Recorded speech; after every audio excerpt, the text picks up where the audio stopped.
let a few more people get in here, y'all, before we get started.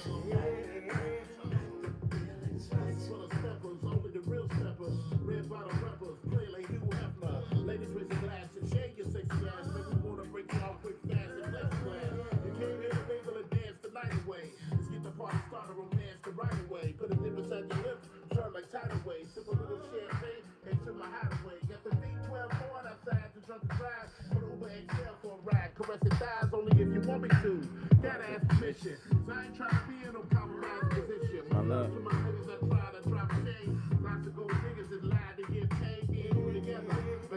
Lemonade.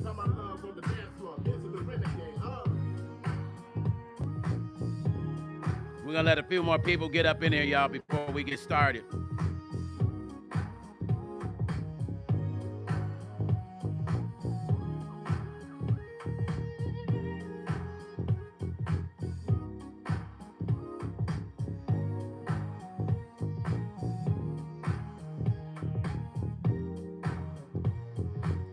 What's happening? Happy Friday, happy Friday.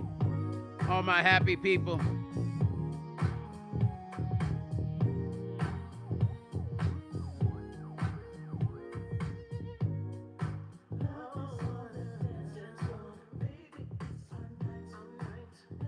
What's happening? How y'all feeling today? Y'all feeling good? I feel like a DJ right now. Stone Paxton, DJ Stone. Hold on, you guys. Listen, we got some interesting stories for you today. We got some pretty good ones, you guys. We have some pretty good ones today.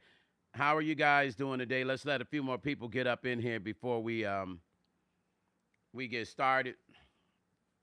And yay, yay, as Ice Cube would say. Let me get some shots out to some of my dedicated and loyal folks that come up in chia. Notice I didn't say here.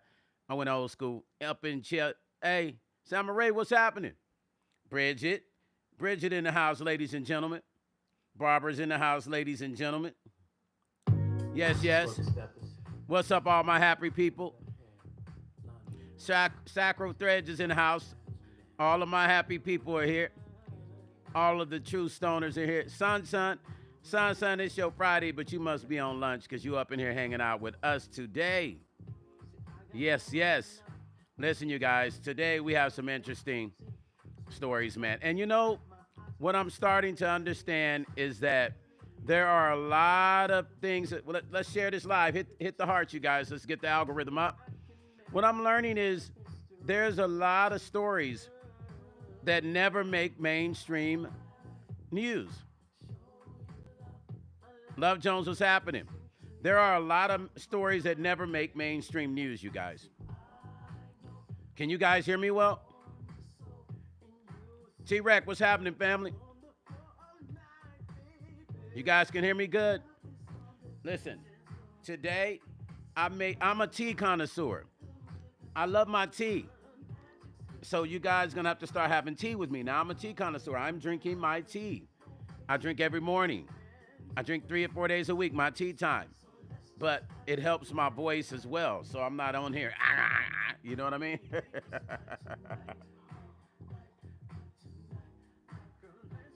So you guys are gonna have to start having your tea with me in the morning, okay? Malora in the house? Yes. Samurai say me too? Yes. I actually have a line of tea that's coming. It's called Stone Tea. Are you gonna love it? Me too. My pantry is full of teas, you guys. Okay, let's get these numbers up, you guys, before we go in. These stories are very interesting stories today, man. I'll tell you. Just interesting, man. If African Americans do not share what's going on in their community, we're not gonna know what's happening, y'all. It's just a fact. We're not going to know what happens if we don't share the stories. Yes, Samurai, you better buy it, because when I tell you this tea is gonna be good, I'm not even. Here's the thing. I'm still tossed up and I'm working on like flavor ideas and stuff like that. I have a lot of projects that I'm working on, and that's one of them. Okay, listen, you guys. We're going to go in on this story, and this story is interesting, man. It is a very interesting story. Family says NCCU student called police multiple times before her ex killed her. Now, what I want you to understand, you guys, this young lady is an African American, and this is something that happens in our community way too much. I'm sorry, let me push this down a little bit, you guys. Sorry. Forgive me. Forgive me. Forgive me. Forgive me. This happens in our community way too much. And it seems like it's something that's disregarded. Domestic violence in relationships, marriages, relationships. And it's something that we really need to pay attention to. But this story I had to cover because it kind of, it's just crazy, you guys. It's just crazy. Young African-American female. This is happening every day all around the world. It's happening as we speak. This is happening to someone right now as we speak. London Power's mother told WRL that her daughter had called the police on Damian Tinsley multiple times before her death. Beautiful young lady, you guys. Beautiful young lady. It's sad that her life is lost over something of this magnitude, something that happens every day, something that we look down on. I mean, hell, we've all argued with our significant others. We've all had possible situations that we shouldn't have gotten ourselves caught up in. We all have. Sorry. I had to get this cord out of the way. There we go. We're all subject to things similar to this. I'm not saying exactly. And there's some of us on here that are subject to. We went through this. We went through this. There are some people on my live, and there's some people that are watching. Ladies, not just ladies go through domestic violence. Men also go through. Please, let's not put a stereotype on just it being about women going through it. Men also go through it. But here's the thing, you guys. Sometimes I wonder, is this a learned habit? Is this possible learned habit with also a combination of chemical imbalancement? Or is this back again to a learned habit? Because once you start doing something so much, and why I tell a lot of my friends, and my mother used to say things like this: if you are arguing and fighting with somebody that you say you love and somebody you're married to, it's time to go.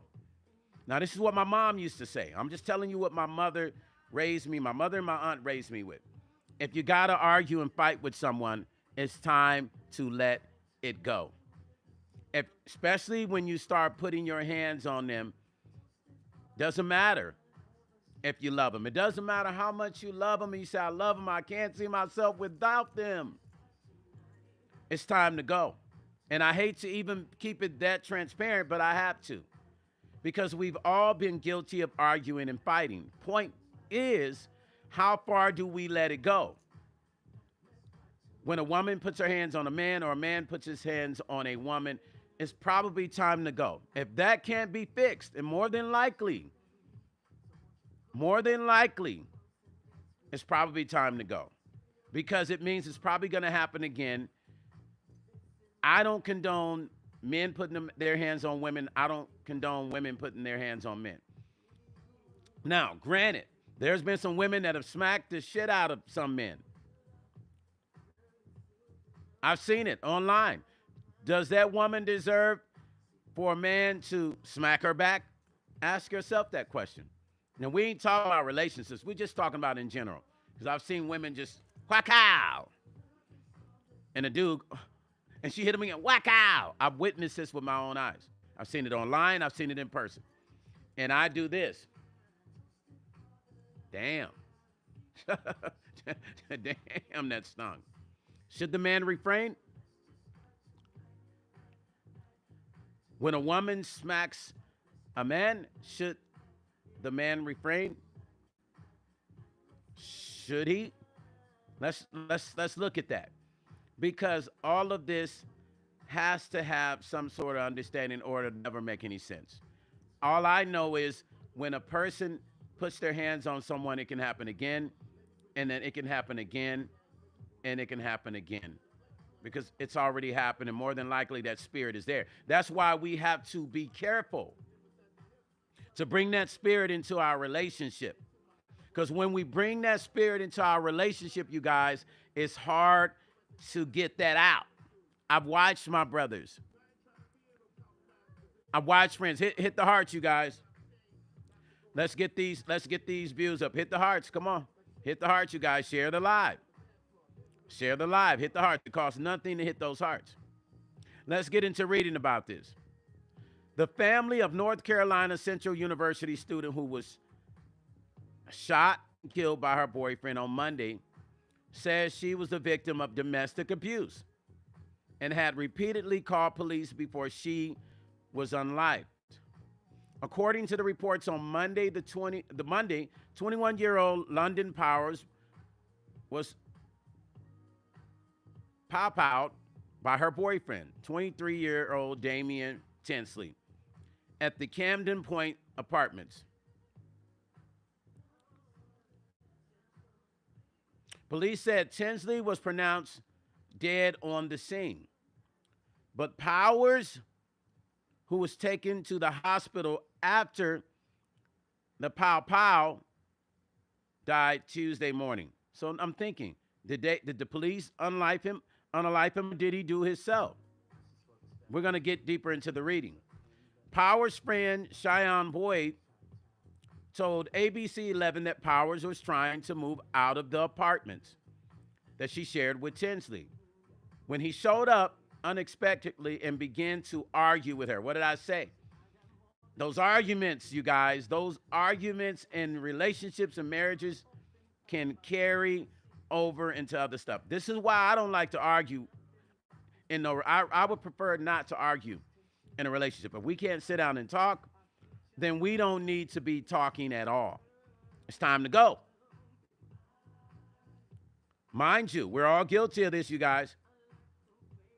Mind you, we are all guilty of this, you guys. I want you to understand that. We are all guilty of this. How far it goes is up to us. There was a brief argument, it says. Then Boyd said Tinsley got physical with London. She said when London tried to call 911, things took a deadly turn. She says her address. She says he has a pow-pow. And that's literally all she was able to say. So I guess when she was talking to 911, she gave them her address. And she says, he has a pow-pow. And that's all she was able to say before it happened like that. Boyd said Damian pow-powed Powers before turning, and I was right, turning the pow-pow and firing a shot towards her. She was not hit, but she said that is when Tinsley made eye contact with her before taking his own life. This young dude was on a mission. You see, sometimes people think that's love. The wicked level of love. Sometimes people think that that's love. Why they think that's love, I have no damn idea.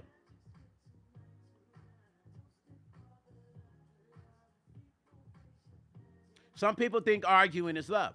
Some people argue and then make up with sex and other things, and everything's fine for a week, and then you're back to square root A. That's toxic shit.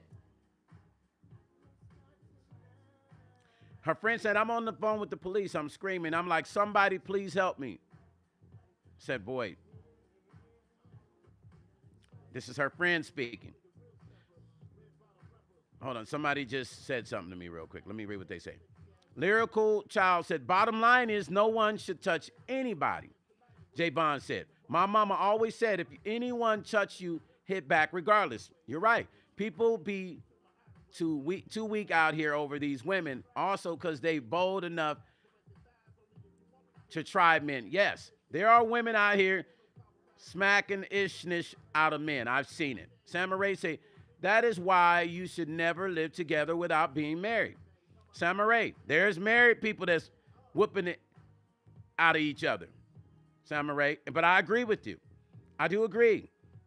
My mom used to say the same thing. But there are married people that's out here, and it's on.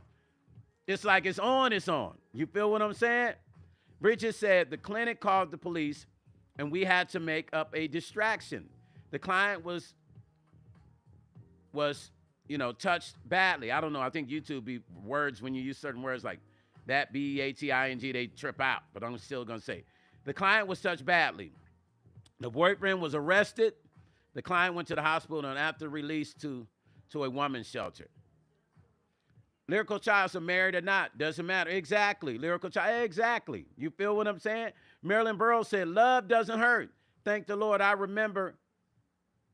And people fight regardless. Yes, they do. But I will be honest with you. Can I be honest? Can I really be honest? Sweet Rain said, wow, so sad. It isn't love at all. That is sickness. Let me say one thing. I was married, and I'll be honest with you. I only had one of my wives that I was married to that we really never argued. I could be honest. She was amazing.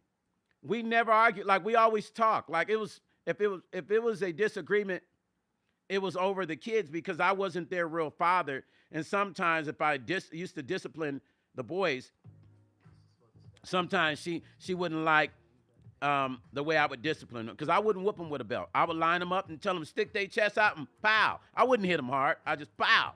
Keep them men, pow. Stick your chest out, boy. Get in line, pow. Next, pow. All three of them, I never put a belt on them. I was like, stick that chest out, but I wasn't hitting them like, I just tapped them in their chest. She didn't like that. We never argued. I can say she is the only woman that I was married to that we never really argued. We never had no arguments over nothing. And I can, to this day, her and I, we still, once in a while, if I see her, she'll call me. Somebody might reach out, make a mistake, call her number, and we'll talk. It's always cool. Marilyn say, yes, B. So there, you can have a relationship without arguing. Janet's lifestyle for Janet says, no one should put their hands on each other. Facts. Men and women, we have been guilty of provoking in our relationships. Sweet Rain said, I had a friend that loved bad boys and she loved it to see him mad. That's a sickness, Sweet Rain. She had a sickness. Marilyn say, arguing is stressful. I agree, Marilyn, if we can't sit down and talk to each other in a cordial way. Do you understand that once you create the spirit of arguing, that it is hard to kick that spirit away? I suggest everyone that's getting into a new relationship, cater that relationship to the way that you have a conversation. It is not argumentative based. Share this live, hit likes, hit the heart, you guys. Let's keep the algorithm boosting upward. Please, thank you. Bridget said, some people like trauma bond. They do. And you know what? That shit to me is scary. Because imagine, if that's what you like, what is it going to be like a year and 2 years from that time? Marilyn said, it's just confusing that God doesn't bring. He doesn't. I know that relationships can have peace. Two people have to discipline themselves. The man has to know what that woman doesn't like, and the woman has to know what that man doesn't like. Marilyn said, Marilyn says, I love you, son. Love you too, Marilyn. We have to be careful. Honestly, I love relationships where I can talk, or we can sit down and we can talk, man, and we can really, really have a conversation without ever going to the next level. And if we can't agree, let's walk away and let's come back later until we've cooled down. No need for you to say crazy stuff to me. No need for me to say anything crazy to you. No need for us to be jealous of each other. There is no perfect relationship, but there is a perfect understanding. And what is that? That is to understand that once you create the atmosphere of arguing, it will not stop. Sonya commenters say it's toxic and controlling. Not a good combo. It isn't. Believe me, I've been there in some relationships where I wish I could just snap my finger and disappear because nobody wants to be a loser in an argument. That's typically how it goes. Everyone has something to say last, the man or woman. Somebody wants to have the last word. And then the things that I'm reading happen. Now, when you're dealing as a younger couple, it's a little bit different. Now, can I be honest with you guys? I'm sharing a lot of things with you that I don't share on a regular basis. But I want to be honest with you. The only way I can tell a story is to first be honest about my story. Y'all get where I'm coming from with this? Young people do dumb shit. When I was in high school, my little high school girlfriend, I thought I was in love. Y'all hear what I'm saying? And if nobody can get on here and tell a real story about their own life, they're full of shit. Because there ain't no perfect person here. So I'm going to tell you guys a story about Mr. Stone Paxton in high school. But first, I'm going to read what Brother Chill said. William Johnson said, lots of these women do not get restraining orders, bro, or follow up to get it extended. Some violate their own restraining orders. It is absolutely the worst cause to go on. Even worse with kids. Brother Chill, some of my other police officer friends told me that. They say that's the scariest thing. One of my friends that live here, I used to produce records on her with this girls group I put together for Warner Brothers back in the day. She was young then. And she grew up and became a police officer. I never knew. So I saw her years later, and she came to my studio. And she said, you didn't know I was a police officer, huh, Stone? I said, no, I didn't, Veronica. She said, I had to quit. She told me about a call she got one day for domestic violence, but she went to went to the house and talked to them, and then that was it, right? They stopped arguing, I guess. She left the house, went on another call. She heard the call come across her handle, but she couldn't take it because she was engaged. Another officer took that call. That was here in Vegas, went back, and the same call she had went to earlier, and that was the end of that officer's life. She said after that, she quit. This is what she told me. Lyrical said, young couples, so police officers don't have it easy with that. It can end up in a very complicated way. As a matter of fact, Chef Vanna's nephew, you can look it up. His name was Jimmy N., police officer in Fresno, I think Fresno. And he went on a domestic violence call. And you can look this up. I watched the video and it broke my heart. He went to the door. He stepped to the left side of the door, right? He knocked and stepped to the left. He was by himself. His partner hadn't made it there. The guy opened the door, and the way the guy sounded, I knew he was going to do something. He sounded very creepy. He said, hello, officer. It was very creepy. And you could barely see in the guy's house because it was real dark. And so Officer Jimmy N., which is Chef Vanna's nephew, started to talk to this guy to tell him he had a call and he's here to see what was going on. After the guy said that little creepy stuff, he literally opened fire on Officer Jimmy N., ending his life right there at that door. Domestic violence shit is real. And then his partner came and they had to unlife this guy. His partner had to unlife this guy right there on the spot. 2 people lost their lives that day. 2 families lost their loved one that day. But that's what police officers have to deal with. My hat's off to you, Brother Chill, William Johnson. To all my police officer friends, every day, hats off to you guys, because I know that it's not easy for you guys to have to deal with that. It's not easy. What's up, Barbara? Love Jones said, a lot of people need therapy from trauma, not relationship. I agree. So let me share a story with y'all from high school. Now, nobody knows this story. Nobody knows this story I'm about to share with you. None of you guys have heard this story. This will be the first time. Only person that knows this story is my little sister because she was there when it happened. We were teenagers. I was young. I think I don't know, you guys, I was 15, 14, something like that. I was something like that, you guys. 15, 14, I don't know. Okay? So here it is. Why am I telling you this story? I'm only telling you this story because there is some young person that might come across this video and it might help them not make the wrong mistakes. It might help them realize that all of us are human. And if we can't be honest about things that have happened to help other people not make those mistakes, I saw that. Shaw Carey Richardson, Olympic gold medalist, T-Rex said, got arrested for beating her boyfriend at the Seattle airport. Y'all ready for this story? Are you guys ready? I share this to show you that Stone Paxton is human. Lyrical Child said also at the top, that we as people have made anything sound like the trauma. People need to understand that everyone hasn't gone through life-changing trauma. Some people are just shit crazy. Okay. Linda White, hi. Linda said, I'm in a bad way. Does anyone live near NGA Mountains, North Georgia Mountains? What's going on, Linda? What's going on, Linda? What's going on? You all right? What's happening? Does anybody live in Georgia near GA Mountains, you guys? This Linda's on the live. Something's going on. What's going on, Linda? Let us know so we can see if any of us can help. Please explain. My boy Javon's in Fayetteville, Georgia.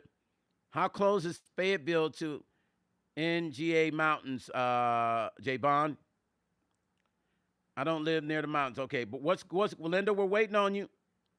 We're waiting on you, Linda. While I'm in the middle of telling this story, let us know what's up. Okay, so let me be transparent to everyone. Linda said, no, I'm having a rough time. My aide hasn't been here in a week. Is there anybody that can check up on you, Linda? Do you need us to get somebody to check up on you? Are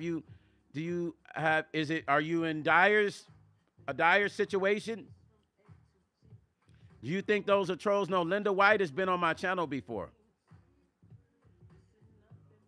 Linda, be clear. If it's an emergency, call 911, Linda. If it is an emergency, please call 911.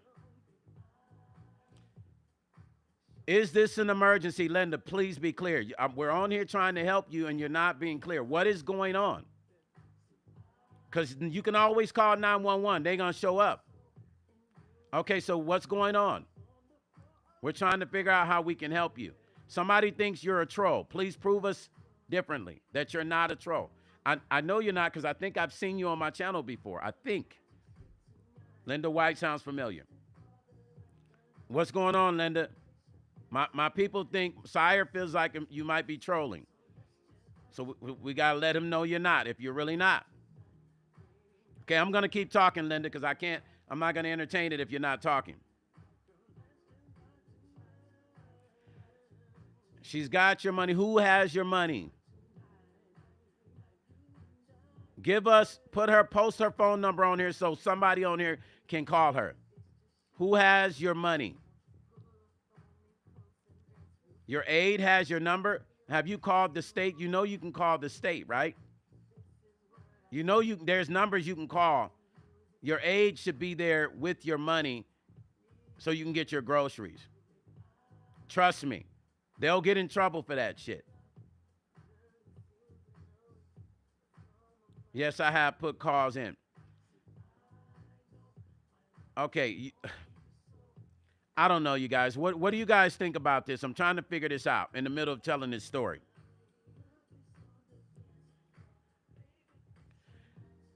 There are local numbers you can call to report your aid. What is it that you need for people on here to do? Now, you should post the number so we can call. I know you don't. No, you don't have to apologize to us. Janet says call 911. That is considered a serious situation. You don't have food, your aide is not there. That's a 911 call. I would call the police. Linda, put a call in to the police. My buddy on here, he's a police officer. His name is William Johnson. Right here, he just said call 911. Linda, please call 911 and let us know what's going on. Please. We want to help you, but we want to help you the right way. We could send you money, but that's not going to solve the problem. The problem solved is going to be calling 911. They are stealing from you. Please. Yeah, she's taking your aid and your food, and you're sitting around waiting for her to come. She probably is using it for her family. Lyrical Child said, we want to make sure your well-being is okay, and that's a fact. Well, we want to help you, Linda. If we had to send you something, we would. But that is not going to solve the problem. The only way the problem is going to be solved is that you call the police and report to them that you are waiting for your aid and your aid has not showed up. Is this a person that has your card who comes to your house to check on your well-being? Is that what you're telling us? Because it sounds like you got somebody that comes in and checks on you. Correct me if I'm wrong, please. Correct me if I'm wrong. Okay, so for sure call the police, because she probably didn't try to spend your stamps, and she probably didn't spent that on her family. Please call the police. So let's get in, and then keep us posted, please. Let's get into this story, you guys. And then I'm going to tell you something about my own personal life. Okay, let's go back to this young lady that got on live. When they call from a female saying that her life is in danger, they should show up and show out right away, because maybe this could have been avoided. Tia Power said he pow-powed her previously, a couple weeks ago. She said the dude had pow-powed her a couple weeks before that. Wow, it grazed her. So that's what gave him the confidence to feel like he can just pull it out on her again. She called them then, and she called them the time after that. London Power is described by her friends and colleagues as a kind and generous person. She wasn't that type of person to cause any trouble, her friends say. She didn't deserve it, London's co-workers. DeAndre Gaynor told WRAL. North Carolina Central University released a statement calling London a vibrant, hardworking, supportive student who poured her heart into social work cohort. A native of Washington, D.C., London was a dedicated member of the university honors program, inspirations to earn her master's of social work degree, focusing on adolescent and mental health. Here's the crazy part, you guys.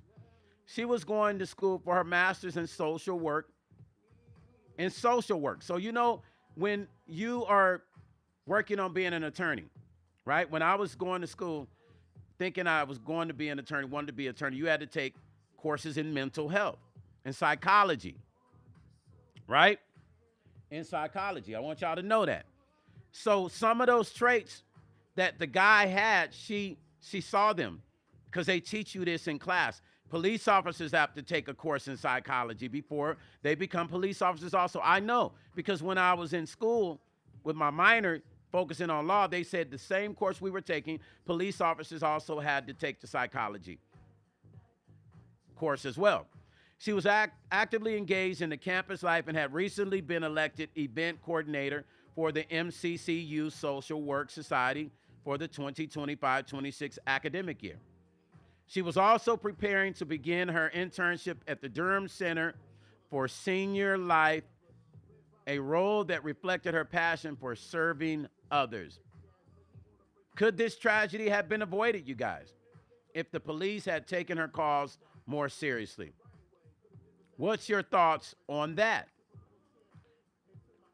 Could it have been avoided? Hey, listen. Mr. Caddish said, y'all go to the NG Mountains. Hold on. He said something deep. Let's go back to that. That was deep. Hold on. One of my subscribers just said something deep. She said she put in a call to the chief of police. Master Cash said, y'all go to mountains in GA for looking for Linda if y'all want. Now, there's some advice for you.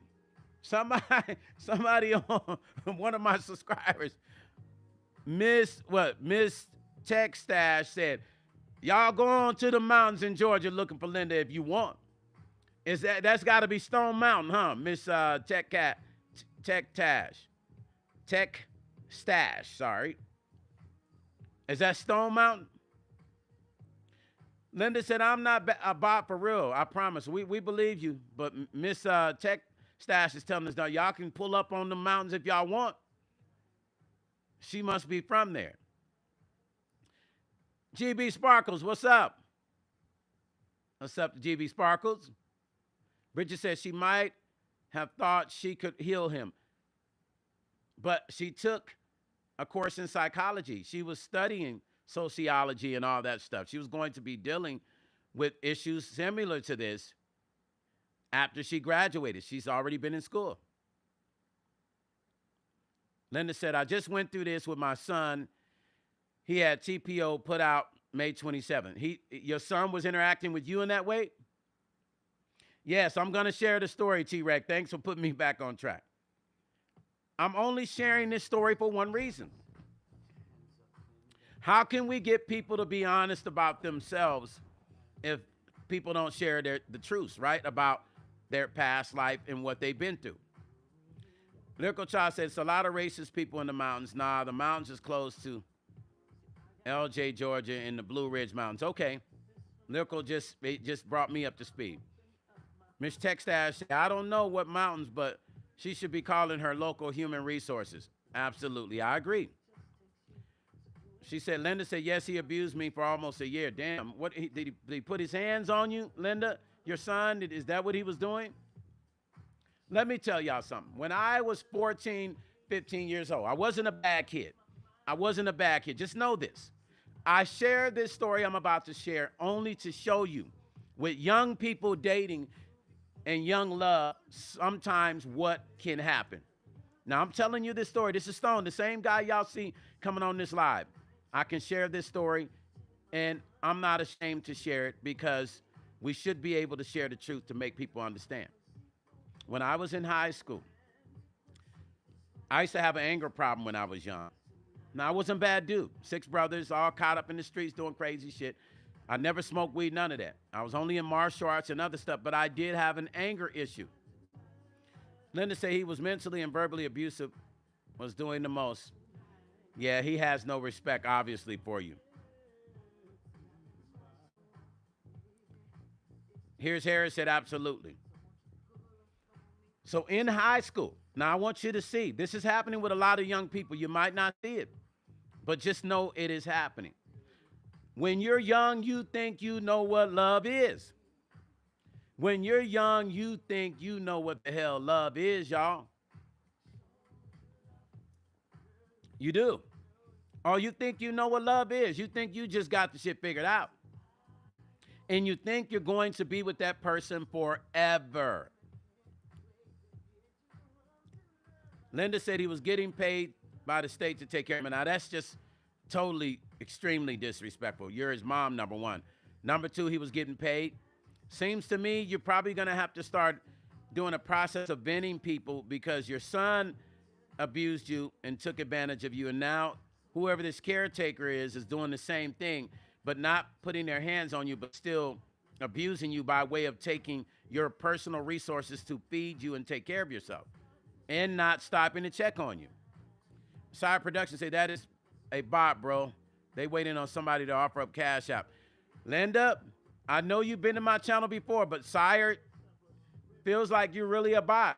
So I'm not going to address your conversations much anymore. Focus on my story. If you're a bot, you're going to end up getting blocked. So that's all I'm going to say. I'm not going to tell my people to block you yet. William Johnson, my police officer friend here, Chill said, elderly abuse is a serious charge. But Linda, you got to know this. You can't jump on my live and not know that your resources are right there in your city. I'm not saying we're not trying to help you. Teresa Harris said, you're right, but just keep the living older and keep living older and you get to find out later. I don't know anything. Teresa Harris, you're correct. Lyrical said, youngsters don't have a clue what love is or life, because when life cost changes also, Miss Linda needs to call the cops and press charges and call it a day if it's that serious. Exactly. We never said you want anybody's money. Sire is just peeping this whole thing out. Sire is just watching your engagement and how you're talking. Because if you had a real issue, you wouldn't even be on my live talking about it. You'd be calling the police and calling. You got to have family members and friends there, Miss Linda. I mean, we're your friend here on live, but I mean, the truth is, what better friend than the one who lives next door to you? Your neighbors, your cousins, your aunts, the police. Ms. StarTech said, Durham Police Department sucks. All they care about is handing out speed tickets. NCUU is in the most black neighborhoods. I used to live 2 blocks away from the campus and police presence was lacking. Wow, thank you for sharing that. Thank you for sharing that. Miss Tech Stash. William Johnson says, I don't assume anything. You know, Sire, he's saying he don't assume anything. He's more so just concerned with what this lady is saying. Now, Linda, you went from us saying that you're going to call the police to pressing charges. Now you're making me wonder if you're a troll, because you haven't even you're just having conversations with us, and it's starting not to make sense. Because why do you have to tell us you're going to press charges? Do what you got to do. Now you're saying you have neighbors that don't care who wants to get involved in today's society. Linda, call the police, handle your business now. Don't waste no energy on the live talking about, because there's nothing we can do but tell you what we're telling you, and we've already told you. Now, with that said, I am going to focus on my conversation. We're here, Linda, but handle that business. See, Marilyn says she smells scam too. Come on now, Linda. Too many people on here. If you keep going with it, I'm probably gonna mute you for a long time. So please, just get off of here. Go call the police. Now, I'm going to get back into my story. And other people that want to be honest can truly get on here and be honest. Or you could say you've never had this happen to you. I don't really care. I'm going to share my truth so that possibly there's a young person watching or older person watching, and it might help them, especially young people. When I was young, I thought I was in love. I thought I was in love. Y'all 14, 15, you don't know shit about love. I had a very bad problem with anger. I wouldn't just be angry every day, but I had an issue with controlling my anger once it got started. I had a little girlfriend in high school, and I put my hands on her. I did. I can say it. I did. It doesn't feel good for me to say that, but I did. This is how I know there's a lot of young people going through this shit, because you think you know what love is, but you become obsessed with that person and you don't want them to talk to people. Now, this is the mind of a young person. The jealousy level is high. No, it's okay, Linda. The jealousy level is high.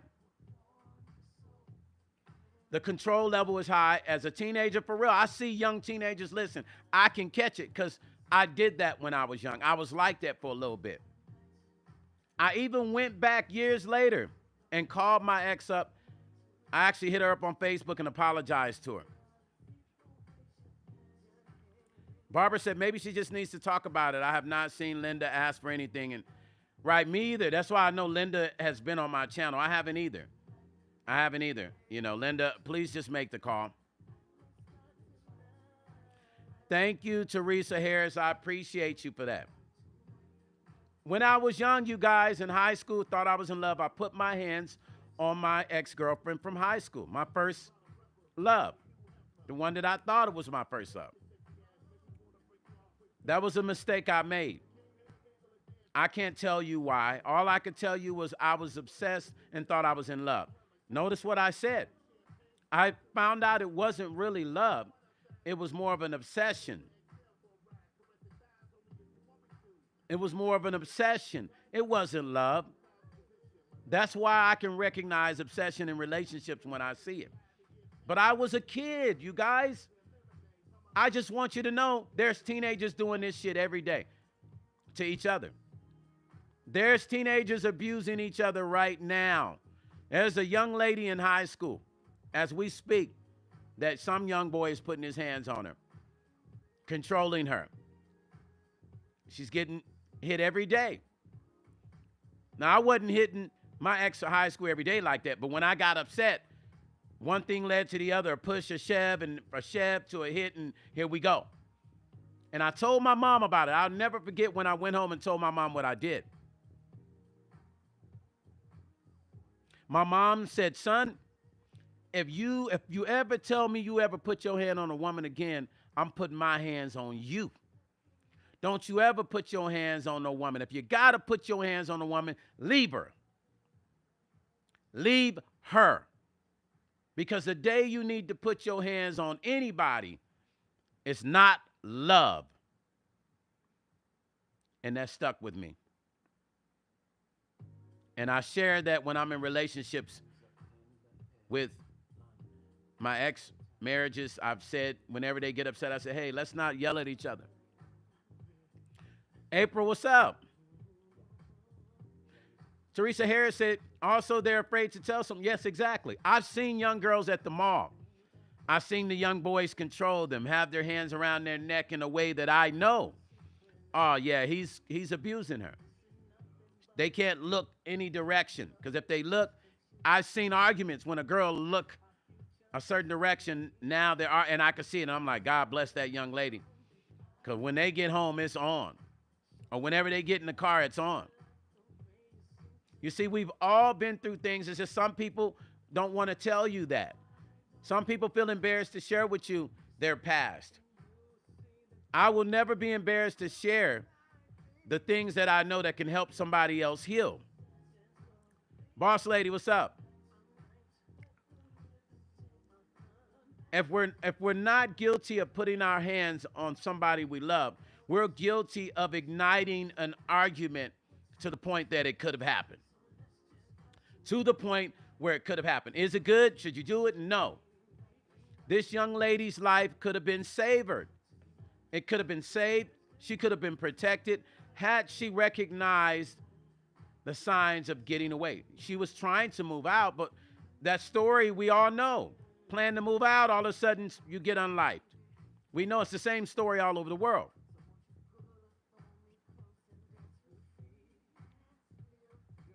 Boss lady say I'm peeking and while working. What's up, boss lady? Here's a young lady who had so much going for her life, you guys. She had so much in her life going, and she's no longer here, you guys. She's no longer here. She can't talk. She can't hug her mother anymore. She can't tell you what her future aspirations are anymore. William Johnson said, last time I hit a woman, I was 16. It was my sister at 16. She punched me and broke my nose. Sound like me and my sister, bro. Hey, Brother Chill. Let me read what Brother Chill said. She punched me, broke my nose. We fought. My mom beat my ass, told me she knew it was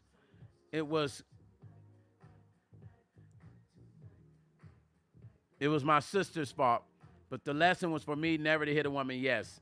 Listen, my sister used to beat the shit out of me, my older sister. And I don't even know why. She's like beat up on me. So yeah, my sister was like a low-key bully when we were younger. And she used to put her hands on me. She used to hit me with batons, all kinds of shit. Her high school, she was a cheerleader. So she used to hit me with that damn baton.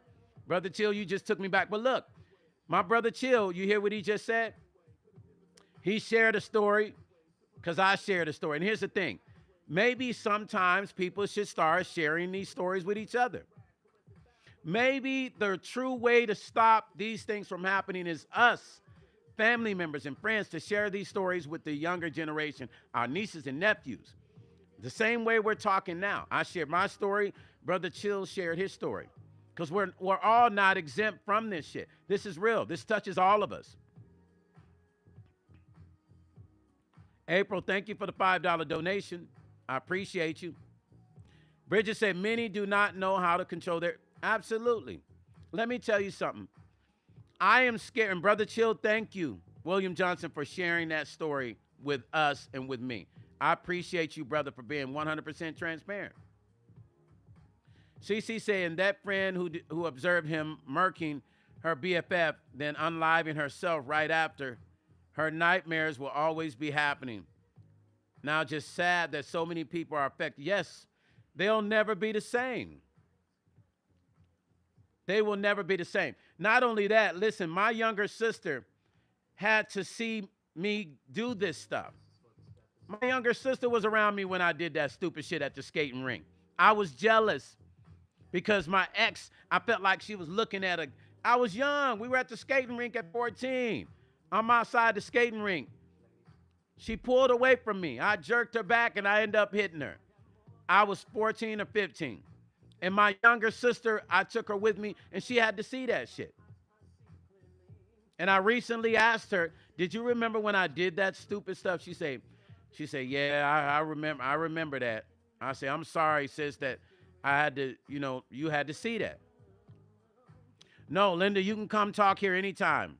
Anytime you want. We're listening, and we did listen, and we're always here for that. I'm happy somebody's going to come. Thank you, Linda.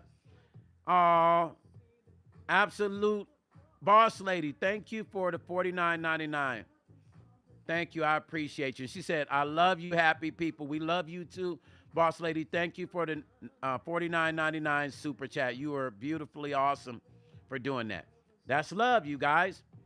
You see, it feels good when people respect you enough to give you super chats in your life.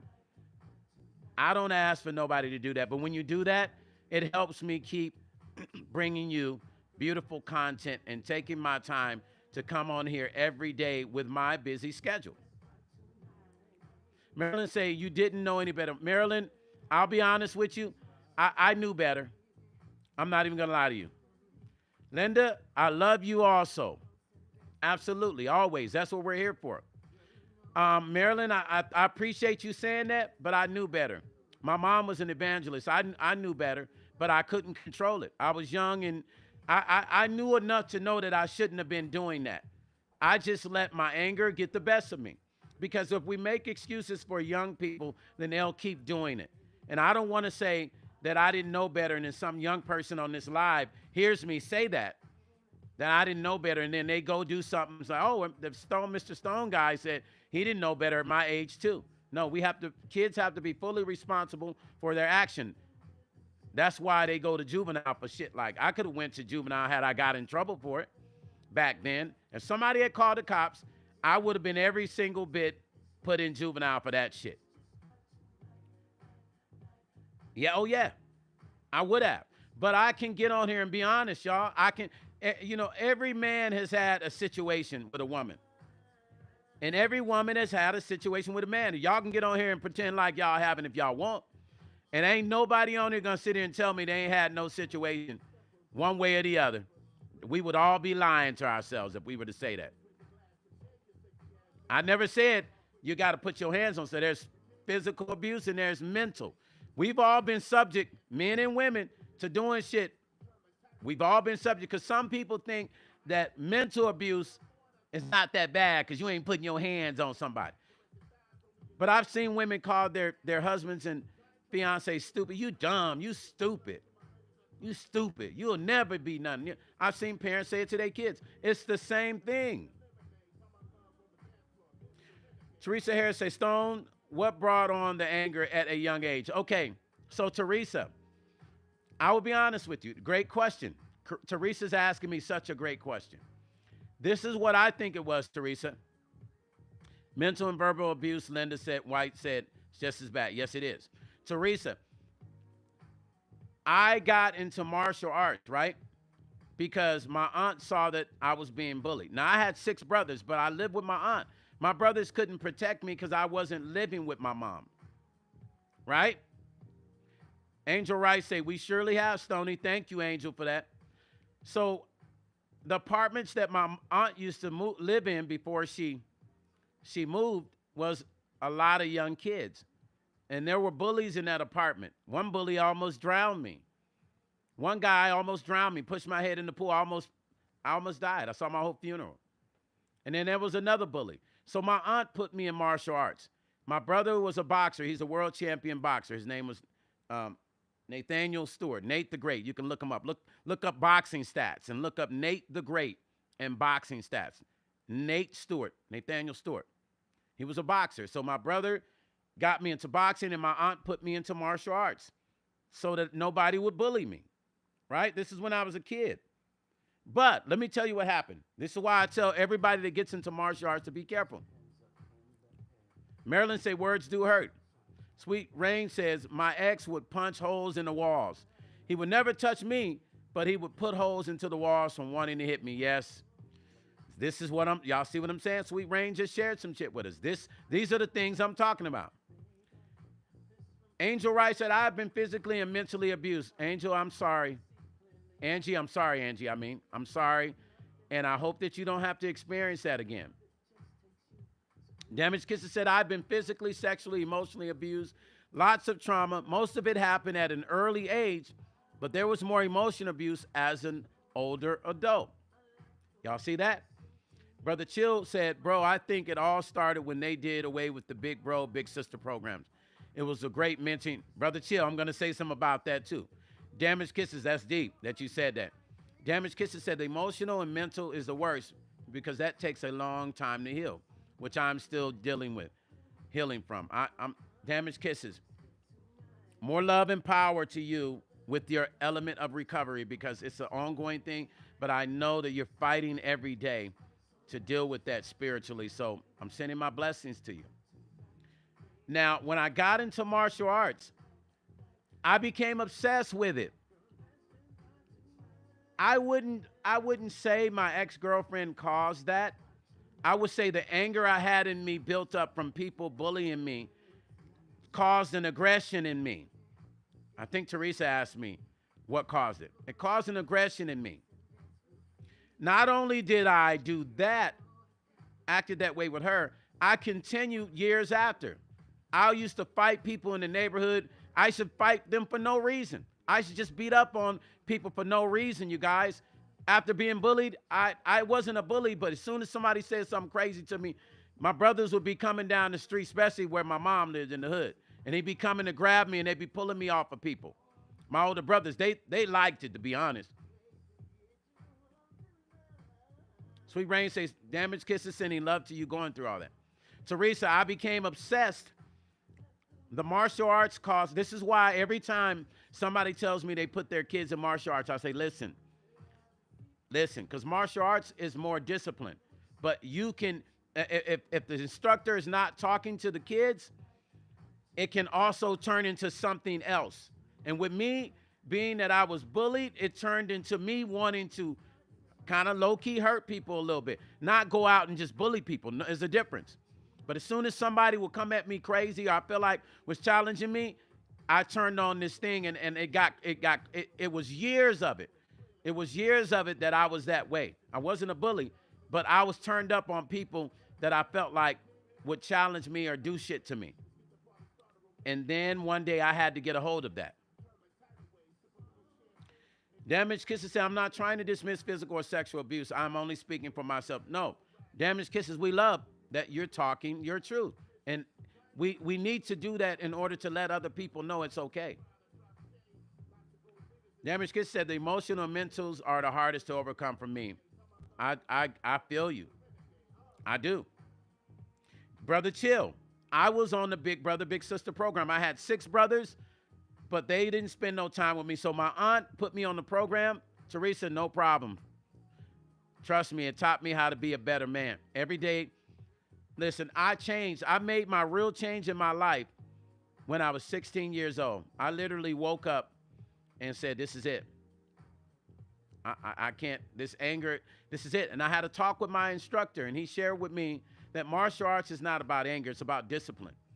And you have to get a hold of yourself. After a couple black belts from my school went to prison for unalifing people, it scared the hell out of me. And that's when, from 16, I got a hold of myself. And I started really focusing on the things I needed to do to control my anger. Now, I haven't visited that in years.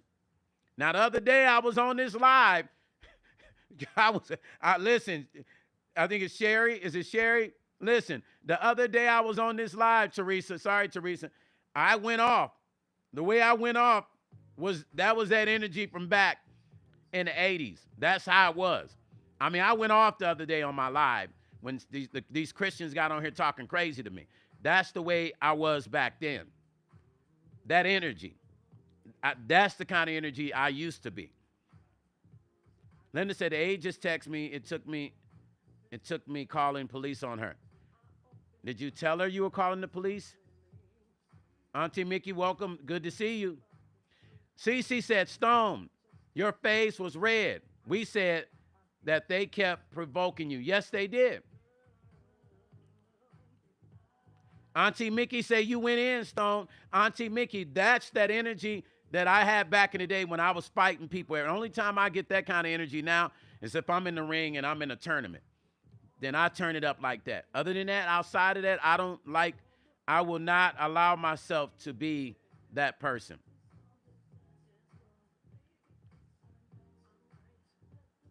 I won't. This is the thing, you guys. You got to control that inner person, that other person. And if I'd allowed that person to keep staying that way, because my older brothers loved it. Oh, they loved that. My older brothers would be like, yeah, that's what we taught you. They loved it. They wanted to see me with that kind of anger.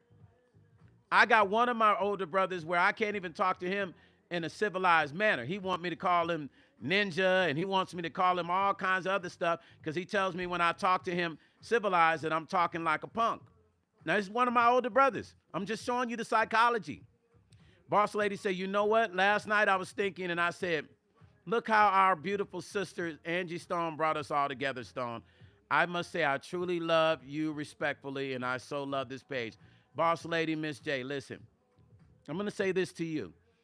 From the time that you stepped to my channel, you have been nothing but lovely and amazing to me and to everyone on my channel. And I love you for that. I love anybody that comes in my channel and they are trying to be a part of the solution and not the problem. Because of Angie Stone, I've met you and I've met so many beautiful people. And I have to thank her in spirit, because if it were not for her, I probably wouldn't have met you guys. I probably wouldn't have met you guys. This is why I love getting on here sharing the truth. I like sharing the truth because I could possibly inspire somebody to stop doing some of the shit they're doing right now by telling them when I was young, I used to do some fucked up shit. I know you looking at me like, oh, Stone look clean cutty. I've always been clean cut. It's a lot of clean cut motherfuckers doing fucked up shit. It's a lot of clean cut people that are abusive. Sweet Rain, thank you. It's a lot of clean cut people doing fucked up shit. I grew out of it. I prayed. I asked God to deliver me from the anger. I prayed and asked God to deliver me from the anger that could cause me trouble in my future. So what I did, my instructors say, put that anger in the ring. Put that anger in your songs. Don't take it out on people. And that's what I did. And when I did that, I won 4 world championships as a martial artist. 4. Had never done it before then. Teresa said, I love you too, Stone. When I visit Las Vegas, I would love to meet you. Teresa, absolutely sure. I was about to say absolutely. I'm just making words up. Absolutely sure. That's a fact. You can definitely meet me. So you let me know when you're here in Vegas. Listen, so many people have come to Vegas the last 3 months and met me, man. It's been beautiful. A lot of cool people have come to meet me, and they have been amazing folks. They have been. I just want to be a better man. I want to continue to be better. When I went on the quest to be a better man, my life changed. Make no mistake, I wasn't a bad person. I just did some fucked up shit as a young black man. Damage Kisses said, I have flashbacks still. It's not easy to talk about, though most damage happened in middle school and high school. When you're a child dealing with abuse and have no help from adults, you turn the blame inward. Yes, you do. You're right. Damage Kisses, thank you for sharing with us what you've been through, because some young person, duty calls, I'll check back with you. April, thank you, sweetie. She says she'll check back with a stone in chat. There's some young girl that's coming across this live, or some young boy, Damage Kisses, that is hearing me speak and you speak, and this can help them either not make a mistake or heal. You see, we don't have parents talking to kids more so now than ever. Damage Kisses, like, we don't have that. Like, it's really bad for the kids now. That's why a lot of them are unaliving themselves from online bullying. Damage Kiss said, but my point is, it leaves a stain in every time you are abused. It leaves a stain. Of course it does. Of course it does. That's what it does. I mean, look at me. Look at the stain that it left and what it caused me. But I worked on myself to get better so that it didn't carry on in my adult life. Can you guys imagine if I didn't get control of that anger, I probably would have been locked up in jail, in prison somewhere. You see, there is power in change. If we fall on our knees and ask God for help, oh, he can deliver us. You remember that lady that came on my live the other day, Damage Kisses? She tried to change my live into something different. She started saying, well, I've been abused when I was young. I say, okay, you came over here talking about God. Why not come on here and tell us what you've been through, and we can all have a conversation?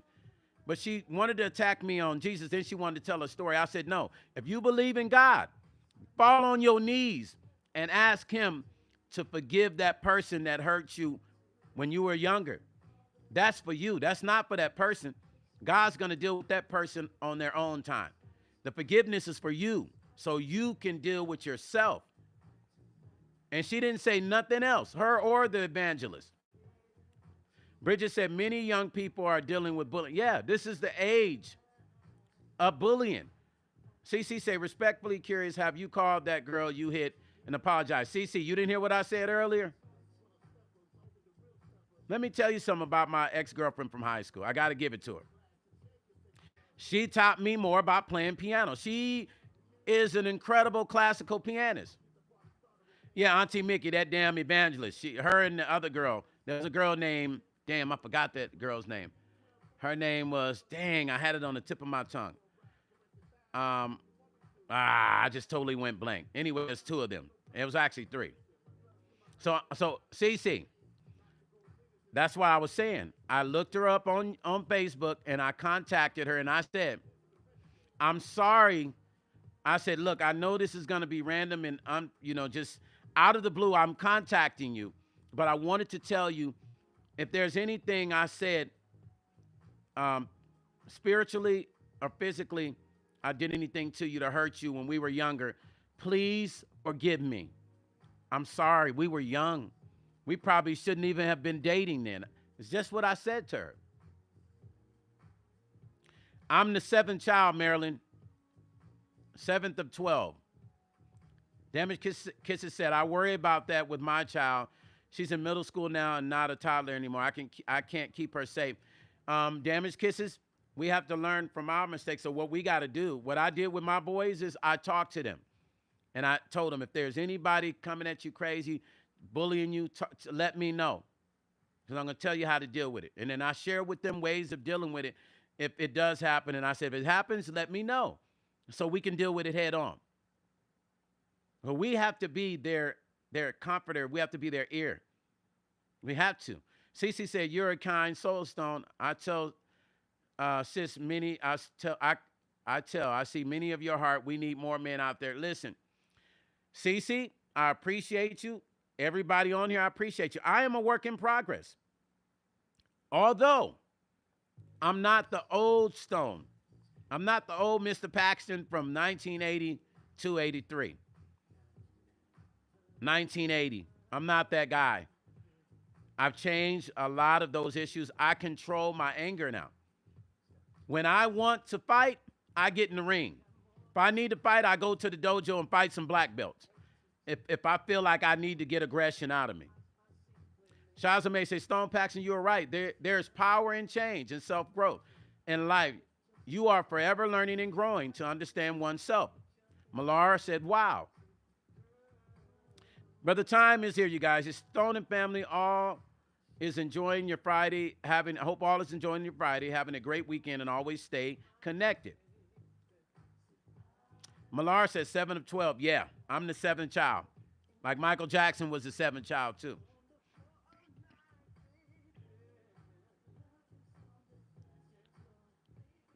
I apologize to my ex for what I put her through in high school. And I didn't have a problem with contacting her, and she accepted my apology.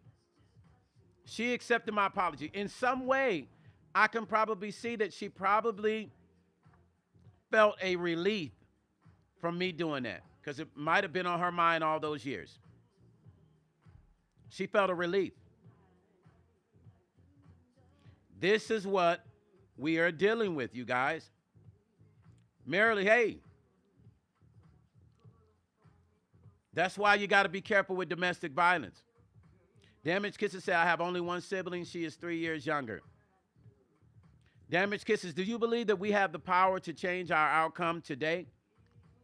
Do you believe, like I believe, that we have the power to change whatever we've been through from the past? No matter what it is? You see, you got to understand, some people just don't want to change. Let me tell you how I know. I'm going to tell you how I know. Damaged Kisses said, I do believe. Do you know when you're growing up and your parent did something that you didn't like, or you felt like you got treated different than your siblings, or somebody in your family talked crazy to you all the time and disrespectful and looked down on you, you continue to live that out through your adult years. So I always blame my aunt for sending me back to my mom's house because I didn't want to live in the ghetto, right? My mom lived in the ghetto. My aunt lived in an all-white neighborhood. I blame my aunt for walking away from me because she met her husband, and you know how black men be. Send that nigga on back to his mama. You know how black men be. When they want a relationship with the woman only, they want to exclude, some of them, not all, but we know how our brothers are. They want that relationship with the woman. They start, I ain't trying to deal with your kids, you know what I'm saying? Like, send him to their daddy. Well, I couldn't go to my dad. I was raised by women. But my aunt had raised me from birth. So when she met this guy, she wanted to send me back. She let him convince her to send me back to the ghetto. And it's something that I never forgave her for. Something that I had to deal with. Not only that, when I graduated, she was never there. The same woman that raised me, she wasn't even at my graduation. It did something to me. I held on to that inside of me for years. I just let it go. Blaming her for all kinds of stuff. Treating me certain ways I felt like I could have been treated differently. I'm remembering all the little things. When I would get whoopings, she would call her friends and tell them, girl, I just had to whoop Mr. Man, girl. Yeah, girl, I whooped Mr. and then go to school, and all the kids knew I got a whooping because my friends would hear it that were living downstairs and would tell everybody. All those things I never forgave her for, and I was mad about it.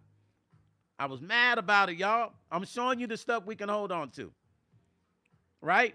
And every time I try to talk to her about it, she didn't want to talk about it. She acted like as if that never existed. I felt like that was a form of mental abuse. Although she never told me I was going to be nothing, she never said those things. She actually she's the one that started me off in band. She's actually the one that started me off in martial arts.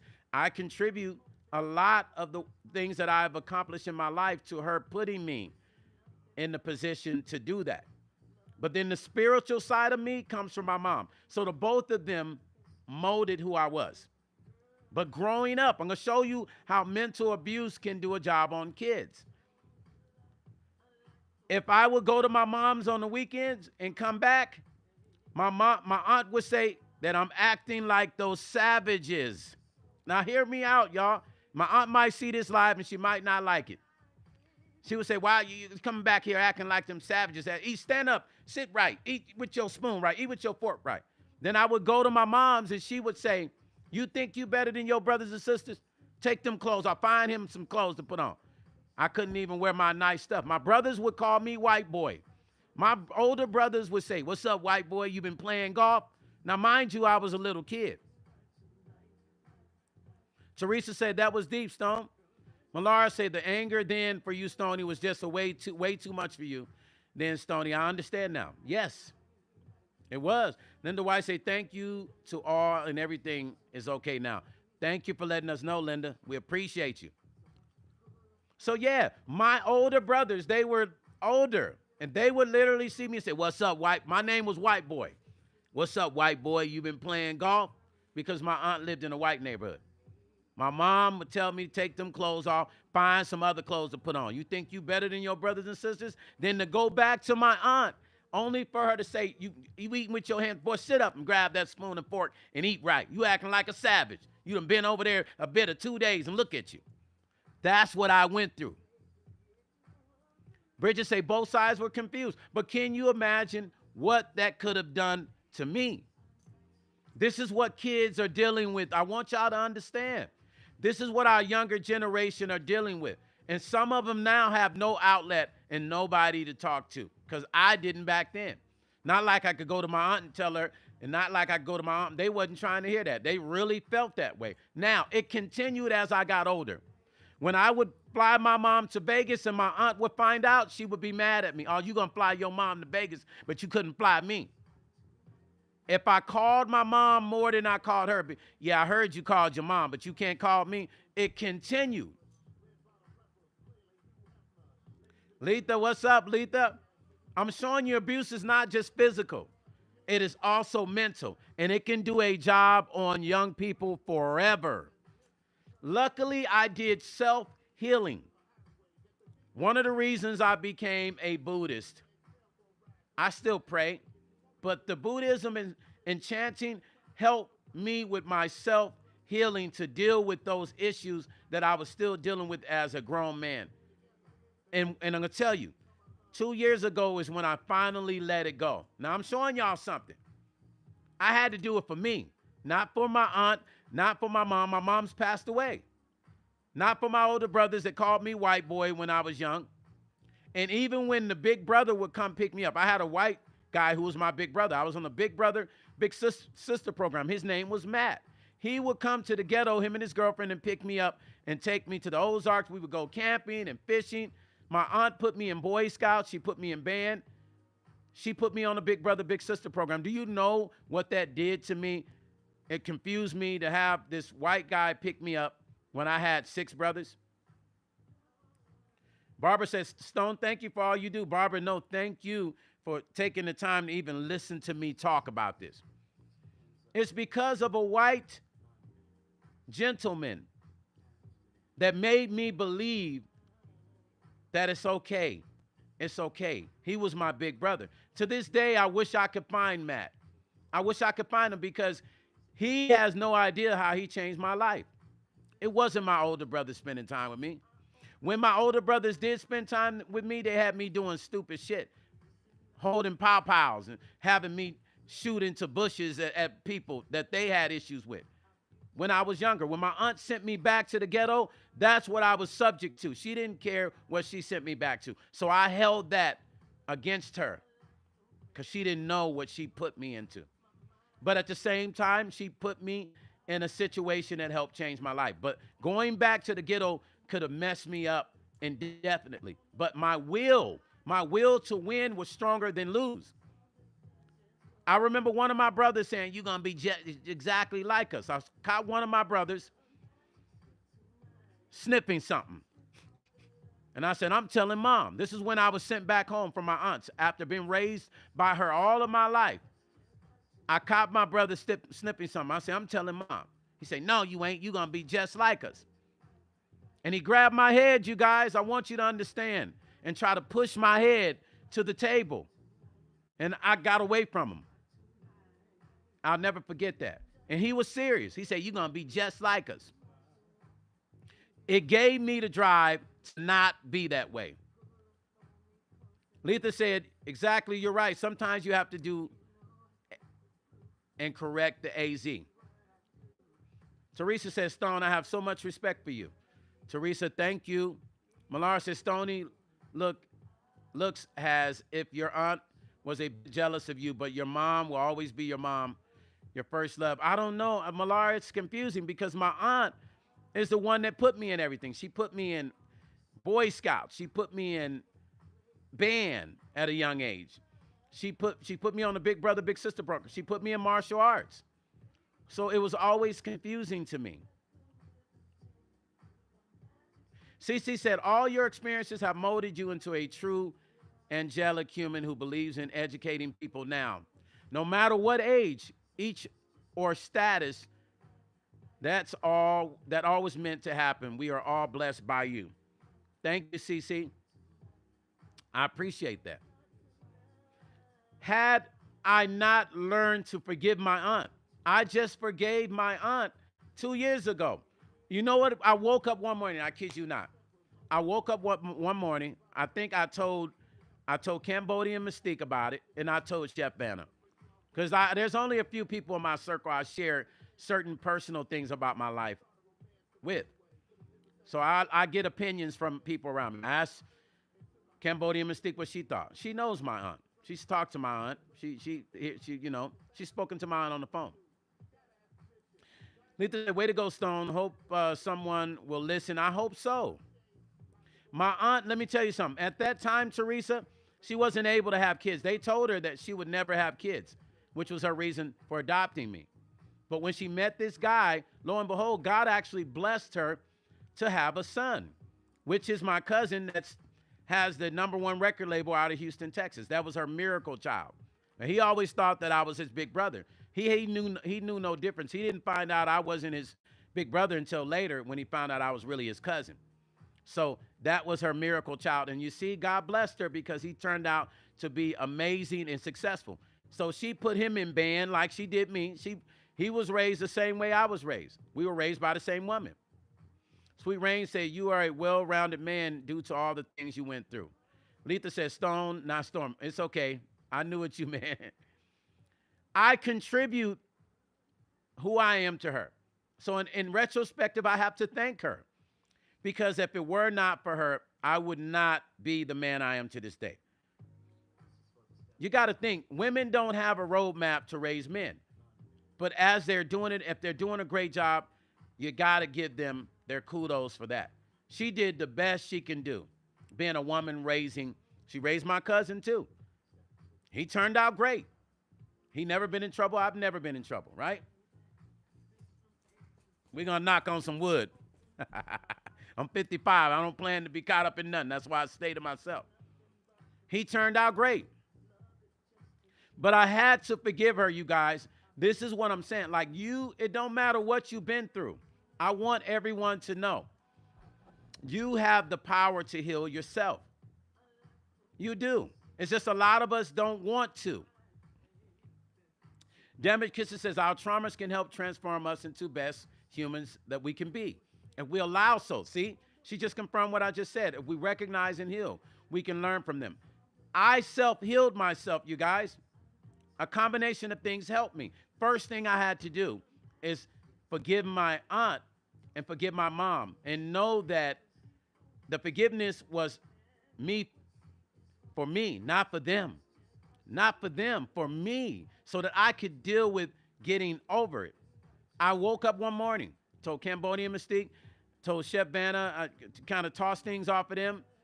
And I know they probably get tired of hearing me run my mouth about my personal problems sometimes in my life, right? Melora says, Stoney, you turned out to be a beautiful and wonderful human being, and thanks for sharing all your life stories with us. You are amazing. Melora, thank you. Leslie said, hello, Stone. Hello. Leslie, what's up? Marilyn say, may have been some jealousy there. Marilyn, I'm trying to figure it out to this day. Because even when I tried to talk to her, it might have been some jealousy between my mom and my aunt. That's what I'm thinking, Marilyn. I'm thinking that's what it was because it was happening from the 70s up until forever. Yes. Then forgive myself, Teresa. Damaged Kisses said, and understand we do not need anyone else's validation to recognize our trauma in order to heal. Absolutely. Thank you for that, Damaged Kisses. True facts. Leslie say, hi, CC, Cambodia, Mystique. Marilyn say, absolutely, Stone. I have healed myself as well from a bunch of family drama. My mom had 12 kids, too. Listen, it feels good to know. Marilyn say, that's why you have to be careful how you treat them. I healed myself, you guys. And I finished it with the icing on the cake by waking up that day and letting it go and understanding like, man, what am I doing? Why am I, because we, as humans now, we got to watch ourselves. We might have been through mental or physical abuse, but we love to feel, and don't get me wrong. So don't misconstrue my words when I say this. Aunt act like she in competition. Yes, that's what it was. All of my mom's sisters were jealous of her. It was the craziest thing in the world. I'll be real honest with you at that time. Sharon said, Stone, you have an amazing documentary coming in your book. It's definitely amazing. I don't know if I'm going to cover all this in it, but it's definitely amazing because some stuff I don't know. I have to see, Sharon.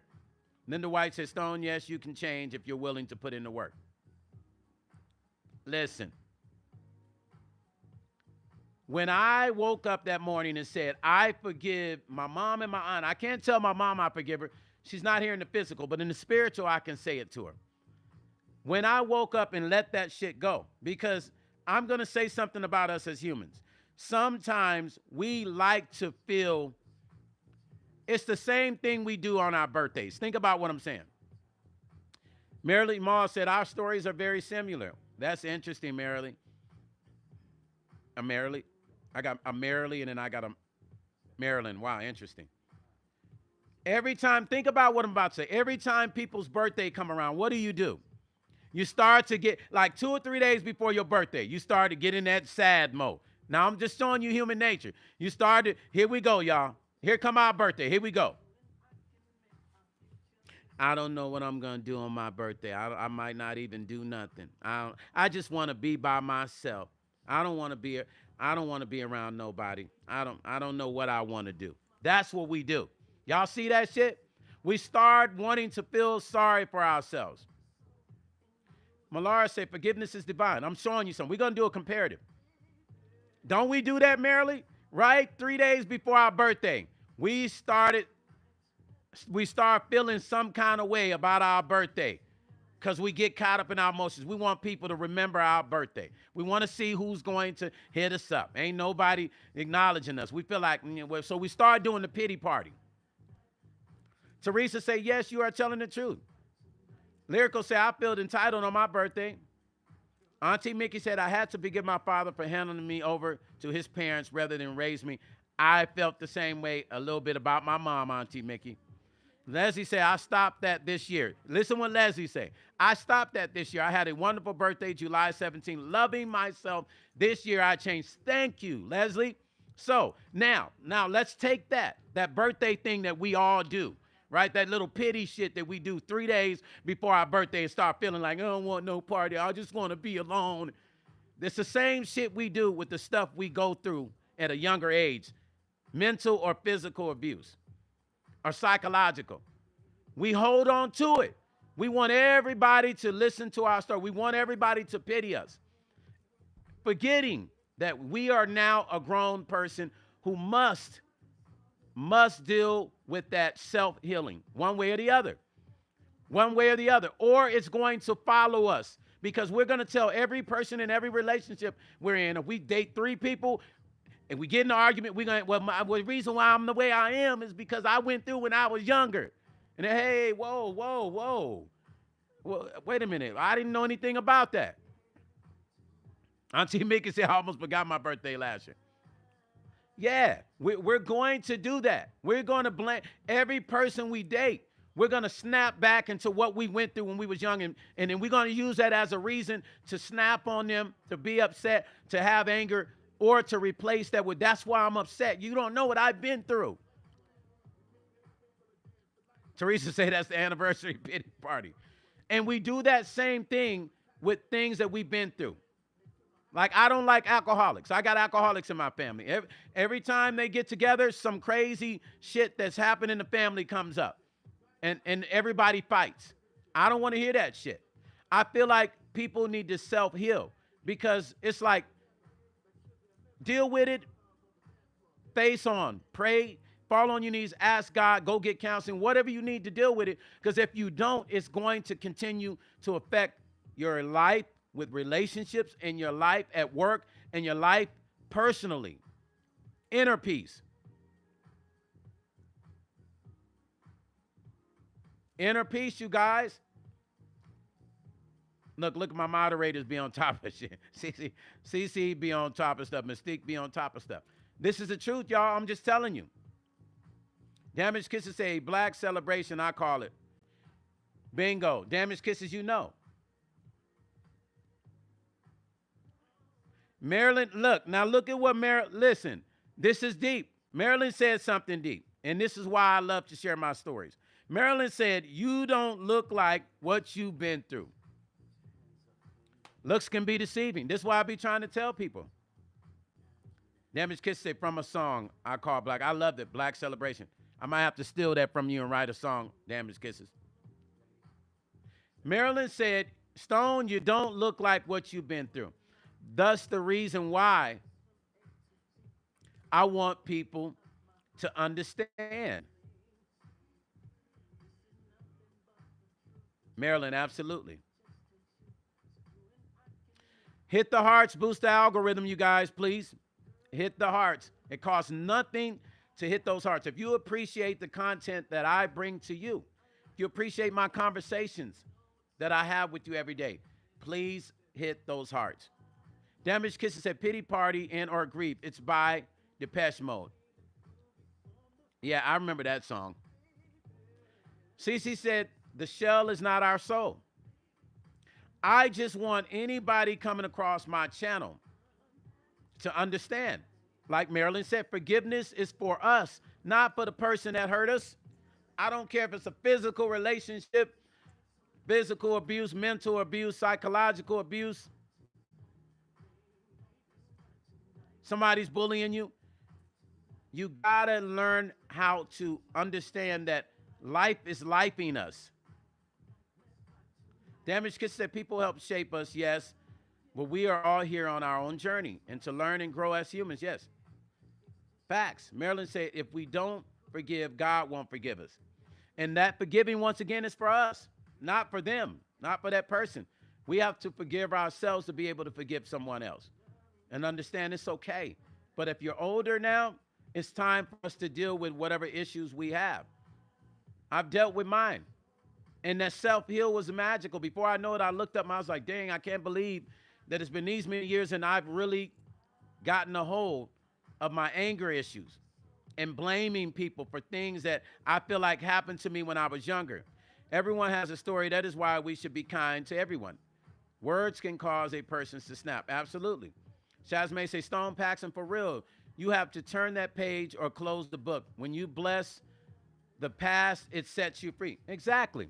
When you let go of the past, you are in true liberation of freedom. Because if I truly say I believe in God, y'all understand, for all my Christians up in here, if I say I believe in God, if I say that, and I'm saved, sanctified, filled with the Holy Ghost, baptized in the Spirit, when we start saying that, Millar say for your own peace of mind. When you say that, understand what you are saying. It's saying that you have faith in something that you don't see. That means you believe in God. So if you truly believe in God, you will give all those things that you're dealing with to him and let him deal with it. Millar said, for your own peace of mind, we have to forgive.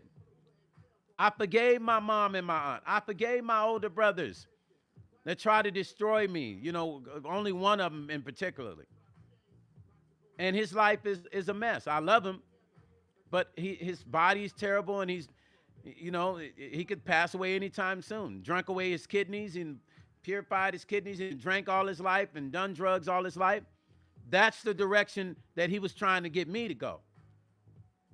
Gang banging, pow-powing people, drinking, smoking. That's what they wanted me to do.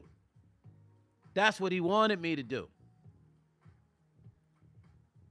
Yeah. One of my brothers is in prison. Won't get out till he's 75 years old. That's where they wanted me to go. One of my nephews just got out of prison they try to say he pow-powed someone. A lot of my nephews are straight up knuckleheads, pow-powing people, beating people up. For real. This ain't made up. These are real stories. I literally had to separate myself from a lot of my family so that I don't become my family. Now, my family's in the entertainment industry and in politics. And the ones that's not in politicians or entertainment industry, they straight up thugs and gangsters on the street. Real story. Anybody that knows me that's on this live will tell you, oh, Stone ain't making that shit up. Merrily say, I'm the last of my brother, Stone. Wow, really? Damn, bless you. Bless you, family. Bless you. By the time my brother get out of prison, who's going to be there to take care of him? I mean, his grandkids and his daughter, but will they be willing to do that? The obstacles were stacked against me, you guys. I want you to understand that. There's a young person, a young adult, where the obstacles right now are stacked against them the same way it was for me and some of you. I speak to them. Just because you're going through situations at home doesn't mean your life can't be better in the future. You can make it what you want. The situation that happened to that young lady who got unlifed by her boyfriend is the reason we're having this conversation. My heart goes out to that young lady and her family. London Powers is her name. My heart goes out to that young lady that was unalived.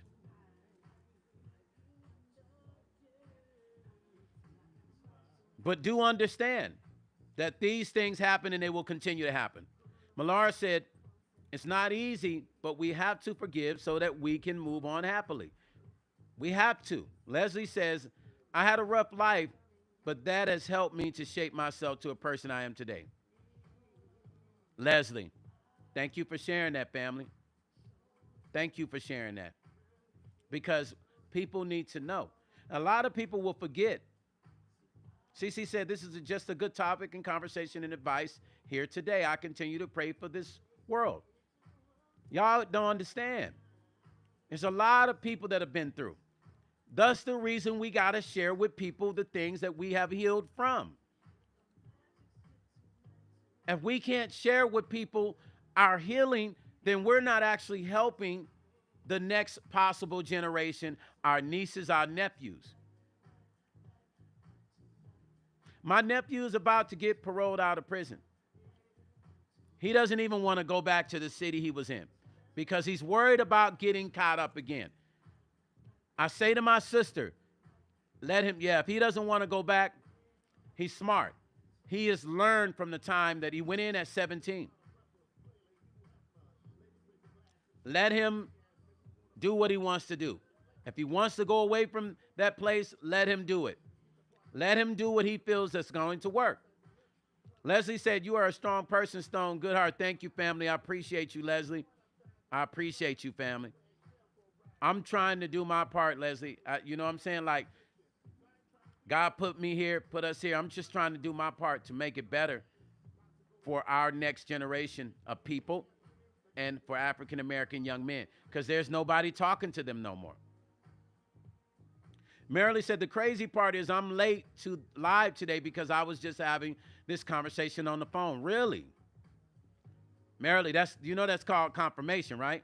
Auntie Mickey says, any more news as to why that 14-year-old boy unalived his parents, the one whose mom was a mod on YouTube? Auntie Mickey, I don't know. They didn't really get into why. This dude was just, I don't know. Some of these kids, it's traumatic stuff. They see, and this is why parents got to be careful. See, we can put our kids through stuff, and we might not know that our kids are suffering from something that they feel like they can't talk to us about, right? Let's say every day I tell my child they're not going to be nothing and nobody. They're holding that in. And I've said that every day for 10, 20 years. Then what just happened that YouTuber did to his parents wasn't right. But we don't know what psychological thing that kid had to have dealt with for him to activate that energy. It was very, very disturbing, Auntie Mickey. But what put him in that mode? That's not normal for a kid to do that. Something happened that caused this kid to activate that. He activated that inside of him. He had to think about that a long time. Think about it. I think he did. Bridget, don't quote me on that. I'm actually gonna talk about that story. That was one I was gonna cover. But also, even with mental issues, something has to activate it. Because even if you take a pit bull and you treat that pit bull bad and beat up on him, you know that pit bull will turn on you later on? Leslie said, I heard charges were upgraded to first degree. So that means that he premeditated it. If they did that. Auntie Mickey said, not normal at all. Then walked to the church to call the cops. Well, Auntie Mickey, he felt free. Walking to the church, calling the cops, he felt free. That whatever, they're going to get to the bottom of it when he finally tells the truth. Whatever it was ignited him to feel okay with doing that. See, that's not normal. It doesn't matter if a person's mental or whatever. Even with people that are mental bipolar, you just got to be careful with them. Because I have people that are bipolar in my family. You just don't say certain shit to them. And if they keep hearing the same shit, eventually it activates them. That kid was activated. It's something that was said to him or done to him that activated him. If he was already mentally challenged, something activated him. That's not normal to even go do that. That's your mom and dad. You know what it takes to go do that to your mother and father? That's not something we just sit around and think about. But if you're abused verbally, physically, mentally, psychologically, over and over and over and over and over and over again, oh yeah, you can, it's easy to do it. Something like that becomes easy to do. Auntie Mickey said, my youngest was bipolar. You have to handle them with kid gloves. Yeah. And you got to watch what you say to them because their memory, oh, they remember it. Like I said, you take a pit bull, raise them and treat them bad over and over again. Watch that pit bull attack you one day. And they're like, oh, yeah, old Jimmy down the street, dog turned on him, killed him in the house, unalived him in the house. Mendez brothers, Cece said, 2 kids can snap. Yes, they can. It's how you treat them, y'all. Listen, I've had people come up to me that have been totally mentally off the charts, scared the shit out of me. I had a mental person come up to me and say this. And once again, I say, you got to be careful with the words, right? Cece say, or chihuahuas too. Listen, this guy wanted me to help him. He used to come into my cell phone store every time. I don't know, Mystique. I don't know if Mystique might have been at my cell phone store running it because she used to run and operate my cell phone store. So I don't know if you were there that day, Mystique. I think you were. We're going to get into Sonya Massey. We're going to get into that. Tommy Stewart, we're going to get into that story. Tommy Stewart, are you a police? Because I got one of my other police officer friends on here. I see your logo. We're going to get into that story. Because that story is deeper than just her throwing a pot at Grayson. Let's not do that. Let's not get on here and try to make a black woman look like she was crazy. She had mental issues, but that day, it was a little bit more than that to that situation. So we can get into that story now. I got a police officer friend of mine on here. He know the story too. Marilyn Burrows said his name is Chill. Yeah, he's on here. We're going to talk about that. Marilyn Burrows said, "You're always in my prayers." Thank you, Marilyn.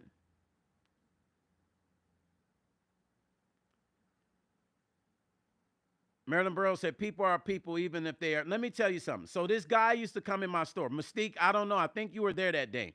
Were you there that day that guy came in my store? He wanted me to help him. He wanted to be an artist. I think he was an Italian kid. I don't know. He was from a different country. I can't remember. But he had mental issues. I didn't really know how deep they were. But the people at the gas station say he had threatened to do things to them, and he had threatened to unalive his mom at the gas station. Okay, Mystique was there. So the day this kid came in with his guitar, he wanted me to listen to him play a song. He brought his guitar. I said, "Bro, I'm not going to sit here and listen to you. Listen, Tommy Stewart, don't come on my channel talking about another story, okay? Yeah, sheep on. Don't do that, because I'm going to block you, okay? I'm just going to let you know. I said I would entertain the story, but what I'm not going to do is have you talk about something when I'm talking about something else. No, you're a clown. That shows how dumb you are to come on my channel and do this. That's the real clown. Fuck up off my channel, motherfucker. You don't even deserve the Stewart name, you bitch-ass motherfucker, you.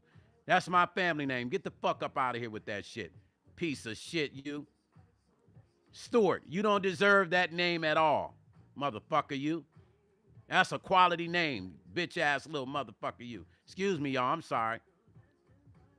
Anyway, let me finish what I was saying before I was rudely interrupted by Tommy fucking Stewart made up motherfucking name. Threw me completely off of what the fuck I was talking about. Dumb motherfuckers coming on my channel trolling. You want me to talk about a story to make the black woman look like she was in the wrong. You want me to talk about the Massey situation, her throwing a pot on the police when she wasn't in the wrong. Talking about she threw a pot on the motherfucking police. Get the fuck up out of here, man. Tommy Stewart, 1745. Go fuck yourself. Stupid ass motherfuckers coming on my channel with that bullshit. Anyway, so the guy came in my store. Hit those hearts, you guys. Let's boot this. I'm sorry. I just can't stand idiots. He don't deserve the name Stewart. That's my family's name. You don't deserve that motherfucker. Stewarts and Nelsons. Anybody coming on here with corny shit, y'all don't deserve those last names. Now, let's get in it. So he came in, said he wanted to play me a song. I said, "Not today, my man." I said, "I'm busy." He had been watching me on my YouTube channel. I said, "I'm busy next time." Mystique was here. He gets really upset. This is what I mean about you got to watch the words with people that have mental, because I didn't know no was his trigger word. I had no idea because I didn't know how he had mental issues like that. I didn't know. But that day I kind of learned about trigger words with people that have mental issues. I said, "No, not today." I said, "Not today, another day." Yeah, damaged kisses, the mods be on it. He turns around, he goes down with his head like this. He comes up with a frown like this. He said, "I should kill you." I said, "What?" I said, "Whoa, whoa, whoa, whoa, what you just say to me, man?" I said, "What did you just say to me?" "I should," and just like this, he was, "I should kill you, kill you." I said, "Really?" I think I took my jacket off and I started coming out, like running after him. He's running out of my store with the guitar in his hand across the parking lot. And I'm running after him to catch him because I want to just knock his ass out because you just made a threat on my life. Then I go all the way across to the gas station. They see me running after him across the whole lot. The lady in the gas station opens the door. She said, "He's crazy." I said, "What you mean?" She said, "What did he do?" I said, "He just told me he was going to KIL me." She said, "Oh, he just came in the other day with his parents in here and said he was going to unalive them and unalive us too. And we called the police. They arrested him." I had no idea that guy was that mental. So what I mean when I say you got to be careful with your words with people that are like that because they have trigger words. So if you're unsure if a person is mental, the best thing for us to do is not to even speak to somebody that we see and we feel like something's up with them. It's probably just best to just leave them alone. Sire said, Linda White, you seem like a nice person. My bad for calling you about it. I hope your people call you back and help you with what you need. Brother Sire apologized to you, Linda. He said, that's his way of saying, okay, you might be legit. My people on here don't play. So don't be upset with them. They call it for what they see. And I'm not mad at him for calling it for what he see. I'd rather us be careful than not. But we know that you okay, Linda, and you did the right thing today, and we're with you as one. That's all we wanted to say. Bridget said, what I miss my earbuds died. Oh, I was talking about a guy that came in my store and how we got to be careful with dealing with people with mental issues because they have trigger words. Malara said he is sick, Stoney, and he wanted me to help him with music. And he brought his guitar into my store. Cambodian Mystique, one of my mods, was there. I told him I can't listen to you today. When I said that, he told me he was going to unalive me. And he said it twice, and I chased him out of my store all across the parking lot by Chevron. I'm by Chevron. The Chevron lady opens the door. She says, what's going on? I say, this dude. She said, what did he do? I said, he just said he's going to unalive me. She said, oh, he did that to us yesterday, and his mom, too. His mom was in here, and he said he was going to unalive us, and his mom, we called the police, and they arrested him. Bridget, no problem, Bridget. Yeah, it was crazy. Real stories. So this situation that we are seeing happens every single day. Know that.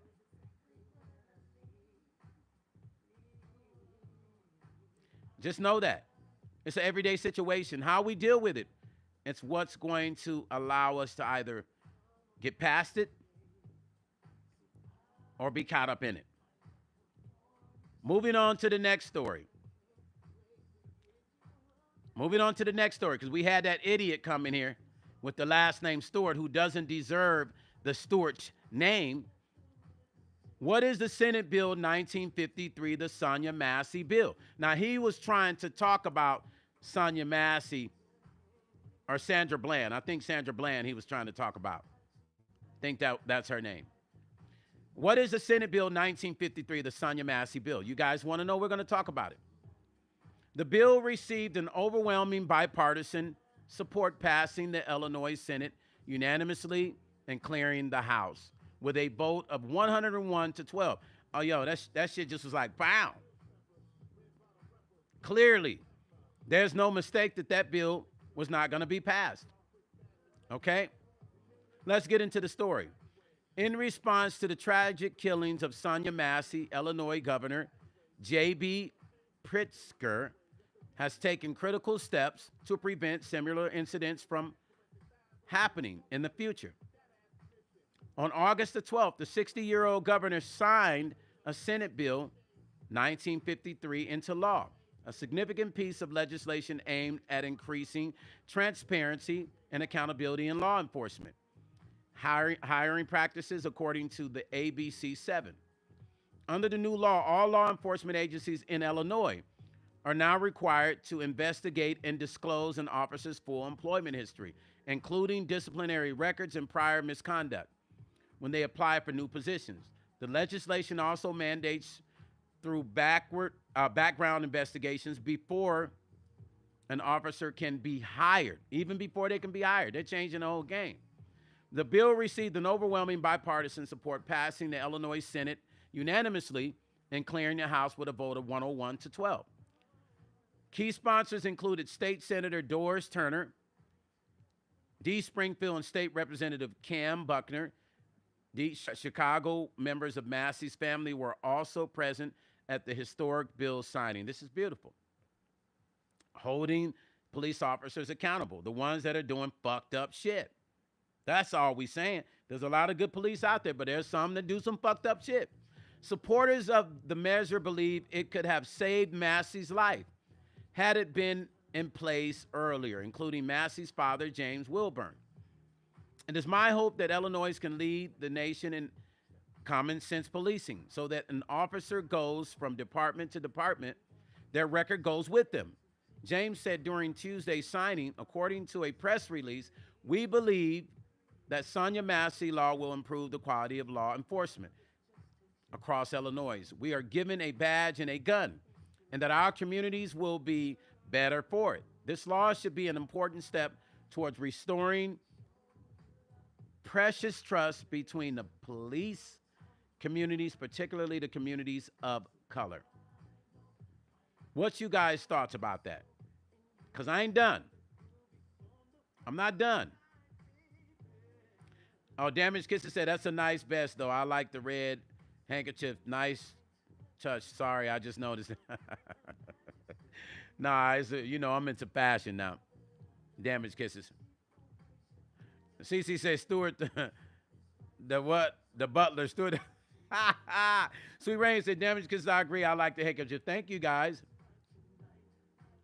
Pritzker, don't mess. Exactly. Marilee said, we need this everywhere. We do. So it looks like it might, if this works, it might continue to expand to other states. That's what it's looking like to me. Let's continue to read. A preventable tragedy. On July the 6th, you guys, 2024, you remember this. Former Sangamon County Deputy Sean Grayson, 30, fatally pow Massey, a mother of two, after she called 911. Now, earlier, I think that guy Stewart was trying to talk about this, talking about she threw the hot water on the police. That's what he was trying to say. After called the 911 report suspected prowler outside her house. She called 911, Springfield, Illinois. The body cam footage later revealed a disturbing escalation during the encounter as Massey, 36, attempted to turn off a boiling pot of water. Grayson ordered her to step away from the stove. When she responded, I rebuke you in the name of Jesus. Grayson drew his weapon. Despite Massey's repeated apologies and cries, I'm sorry, he fired 3 times, killing her. Now, this idiot Stewart was on here talking crazy. Stewart was just here saying that she threw the pot. Come on, you guys. Stewart was just in my comment section talking about she threw the pot.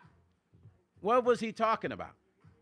She did not throw the pot, Stewart. If you're still listening with the monkey ears of yours, she didn't throw the pot.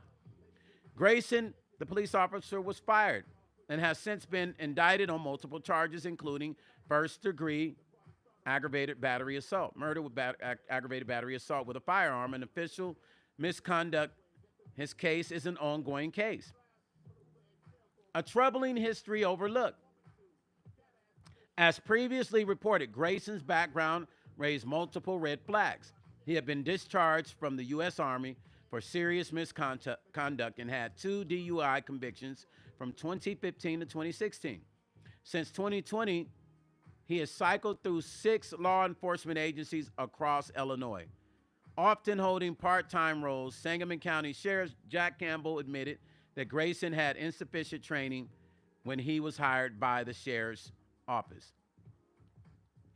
You kind of got to blame her on lifing on that sheriff, the police department, the head that hired him.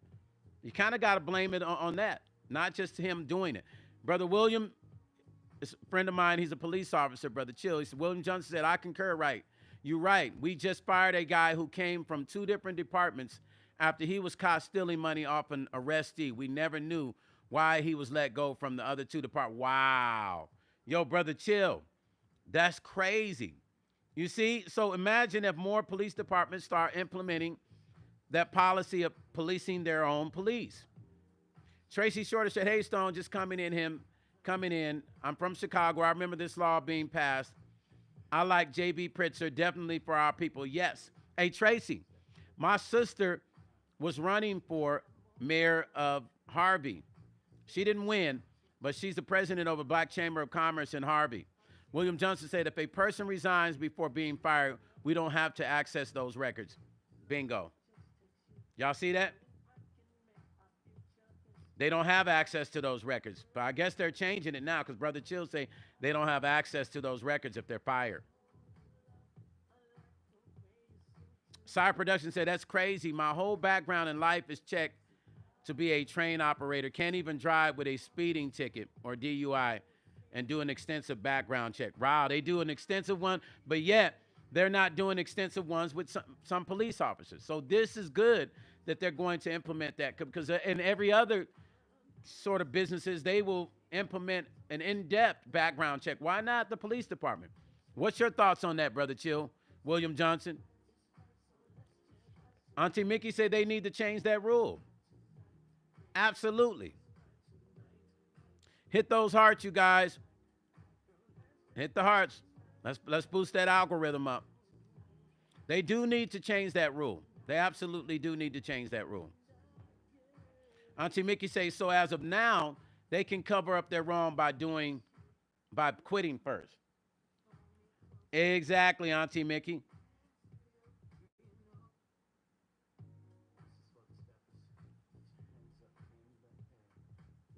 Man, my stomach has been hurting, you guys. It's been like, I've been dealing. I don't know if I got the stomach flu. I don't know what it is, but I have not really been able to hold anything down. It's so weird, you guys. I know it's off subject, but I'm just saying. Okay, let's get deeper into it. Had a stricter hire standards been enforced at the time, likely Grayson would not have been employed in law enforcement, and Massey might still be alive, you guys. So the broad support reform will go like this. Senate Bill 1953 was developed with an input from the Illinois Association of Chief of Police.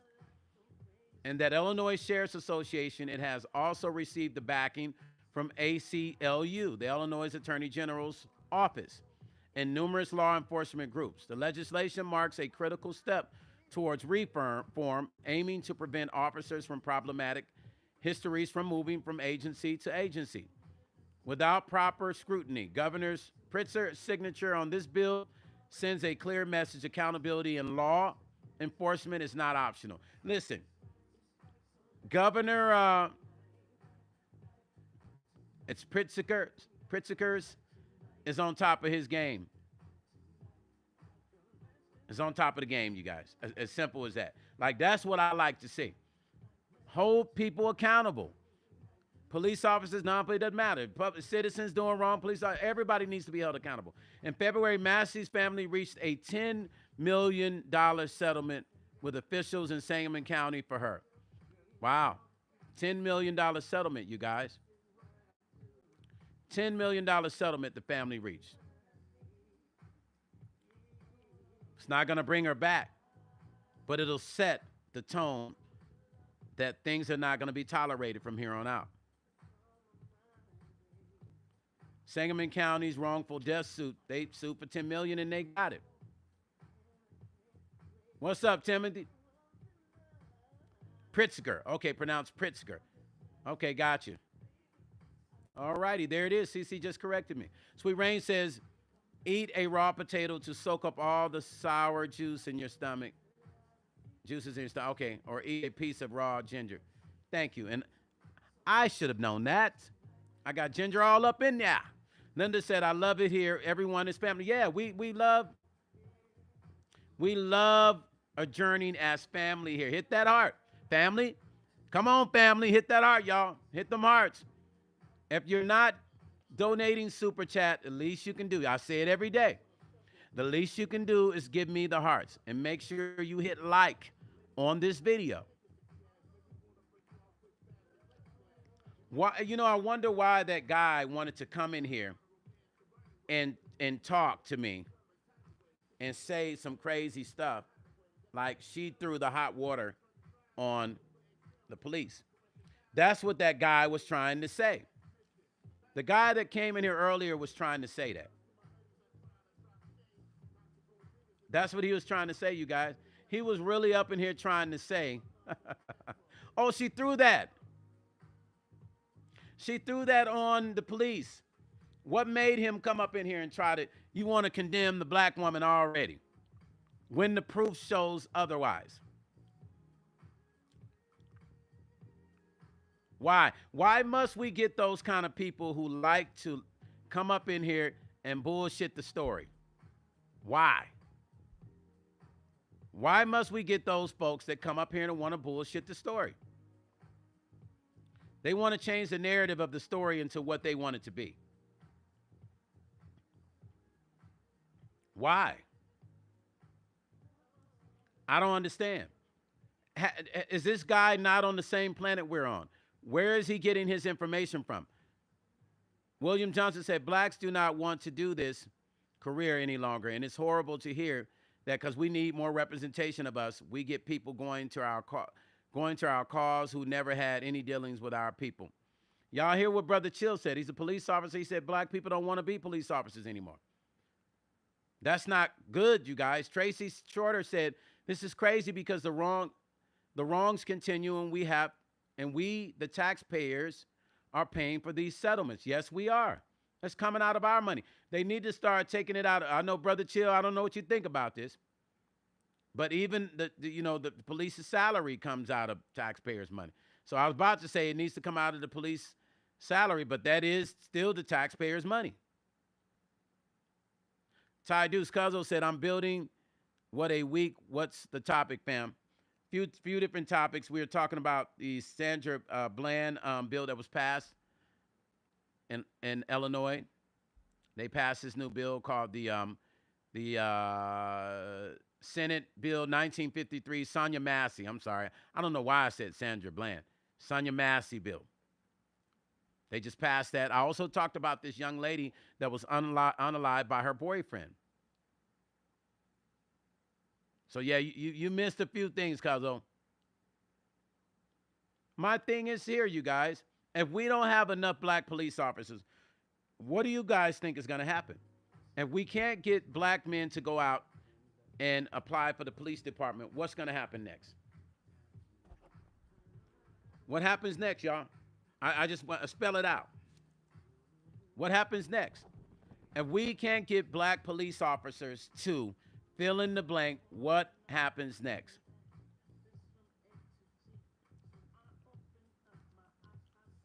I'm just saying, what happens next? What is the next step? When there's no black police officers, you think people are talking about injustice now? And we don't even have, the police are not even on the force? What happens next? When you got nothing but white police officers or Asian police officers going into black communities. Black people won't even see their own people anymore. William Johnson said, our people think of you, a cop, you're a sellout. He said something deep. This is the psychology of our black folks. Soon as a black man becomes a police, he can't be trusted and he's a sellout. What is that shit about? But yet, when you got too many black police officers, the neighborhood, too many white police officers or Asian or other races, Hispanic, the neighborhood start complaining. I don't see no black officers. Y'all the same ones saying black folks is a sellout if they become police or they can't be trusted. Like magically they become a police, they can't be trusted because they black. Well, they got to do their job. They're just the police. Brother Chill's a police. William Johnson is police. He said, our people think if you're a cop, you're a sellout. Why do we think that? Where did that sickness come from? Because it's kind of like a mental sickness. Like it's two things in the black community. We think black men are sellout when they become police, and we don't believe in snitching. But we'll snitch on a white officer that unalives a black person. Make all of this shit make sense to me. If you're not a snitch, you're not a snitch. Doesn't matter what happens. Why have selective snitching? What's the selective snitching about? When people say, you know what I've learned? My mom used to say this. And I used to wonder why. She says, son, snitching is just the way of people protect. What did she say? Snitching is just a way of people protecting and lying and hiding the things they do. And they made it a community thing. Black people made it a community thing to protect the criminals. That's the reason you'll see some black elders, something happens in a black neighborhood, they won't even say nothing because they're even following the code. Because for some reason, the bad folks that made them think snitching is okay, but you're actually protecting the ones that will come and destroy your whole neighborhood. Brother William Johnson said, I've never sold out. I make well over 6 figures, about to retire with a pension so good, I'll never have to worry again. Exactly. Brother Chill, and you've done your duty and you've done your service to the community. And you deserve that goddamn retire for sure. And I know you're going to be like, shit, I'm happy I'm done. But we need more black police officers. I'm telling you. You think that we have had problems now? Imagine black police officers down by 80% at police departments. I just want you to imagine that for a moment. Black folks, since you want me to talk black at you, black folks, imagine that. Black police officers down 75 to 80%. William Johnson said, bro, I had a studio in LA working with at-risk youth. They loved me. I said daily they couldn't believe I was a cop. I said it's just a job. It does not define who I am. Yeah, people think because you're a cop, you 24/7. Trust me though, cops do have to watch themselves 24/7. But people think that when you're a cop, that you're not a normal person. I always crack jokes to all my police officer friends because they're as normal as any of my other friends. They're just police. But let black folks lead you to believe that they're not. When they become a police, not just blacks, Hispanics think the same thing about police. Blacks and Hispanics both have the same ideal and concepts of police. It's either they think the police is a bad person or they want to figure out how to get the police to work in their favor on some other shit. And y'all know what I'm talking about. Okay, CC. Y'all know what I'm talking about. We're going to need more black police, you guys. We're going to need more black police in the future. Just know that. We're going to need more black police in the future. Just know that. That's where it's at. If we don't, you're going to see more of the stuff that you don't like to see. Encourage your young men who want to be in the criminal defense sector, right? To become police officers. Why not? We need more. We need more Hispanic police officers. We need more African. There's a lot of Hispanic police officers now. Matter of fact, Brother Chill and I had a conversation one day. There's a lot. LAPD is probably made up of, I don't know, it's close to maybe 70% Hispanic now, or somewhere around that number. Maybe I'm wrong, but I know it's a lot. It has shifted. We're losing a lot of black police officers now. Auntie Mickey said we need more good black police officers. They are a select few that treat their own worse than other cops. That's a fact. Sweet Rain said, William Johnson, thank you for protecting the streets. Absolutely, Brother Chill. Thank you. Auntie Mickey said, and the community is going to have to understand that just because the officers are black, they get a pass for their wrongdoing. Exactly. Nah. See, you don't get a pass because the officers are black. You don't get a pass because they're Hispanic. They still have to do their job, which is probably why when a black man becomes a police officer, they feel like, man, we don't trust him. Because they know they're not going to be able to get that black man to fold because they know, number one, he has to do his job better than the white officer. The black officer literally has to do a better job than the white officer. Because you don't think they're looking at him, even though he's an officer, he's still black. Y'all be thinking just because he's an officer, he gets certain privileges. Yeah, he gets the privilege of being an officer, but he still has to deal with the same shit that black folks deal with every day. I want you to understand that. Black officers get the badge, they get the pow-pow, and they get the blackjack and the taser, but they still get the bullshit.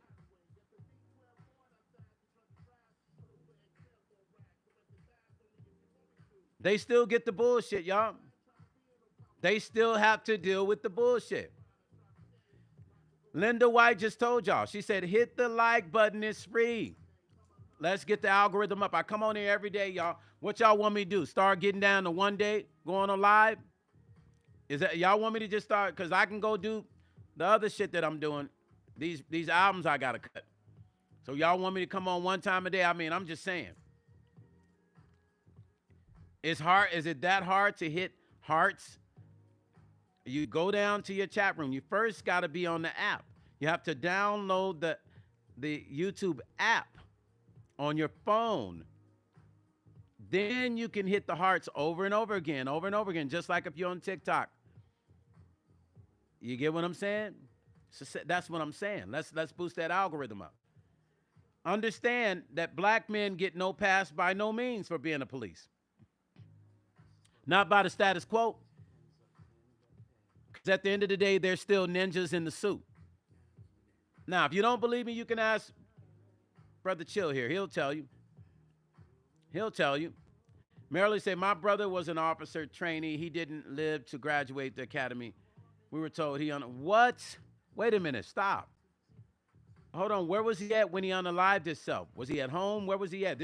That sounds crazy. He was a trainee, but he didn't live to graduate the academy. We were told he unalived. Okay, you're gonna have to give us more on this story. We might have to do a story on that. Where did they find him? How long ago was this? Merrily, how long ago was this?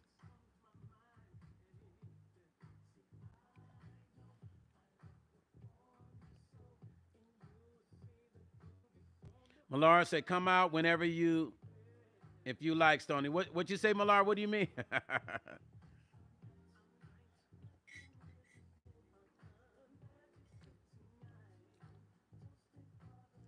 They said he jumped in the Hudson River in 19... You are kidding me, right?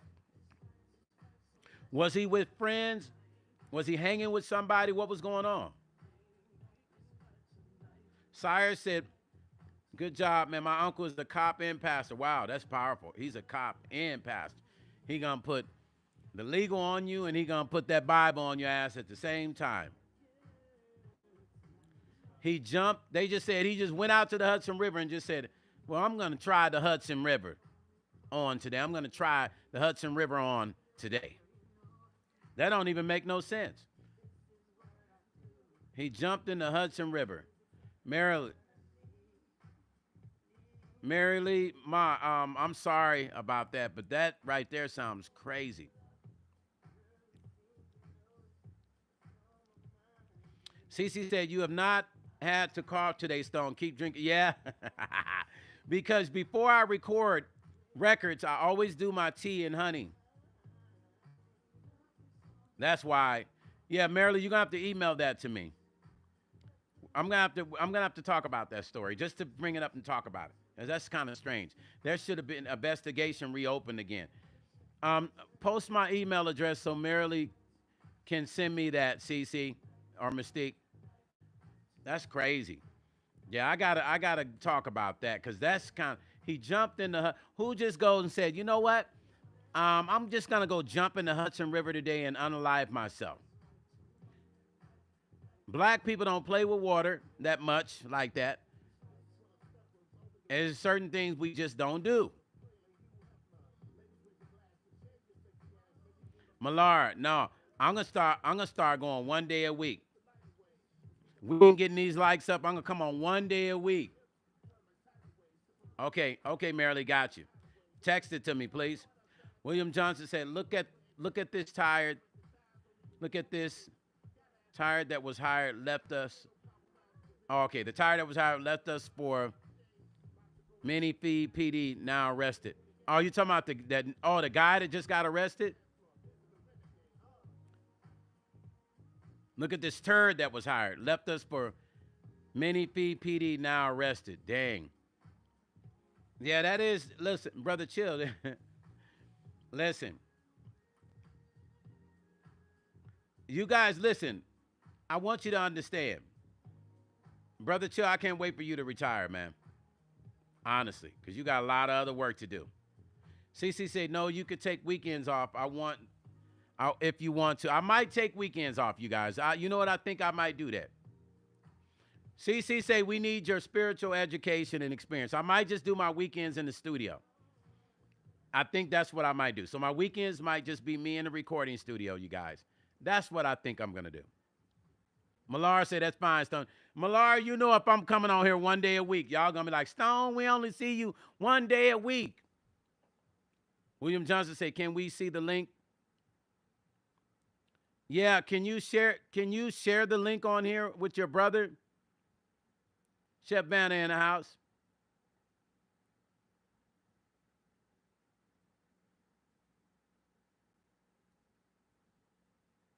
Hello, Chef Banner. Chef Banner Banana in the house, y'all.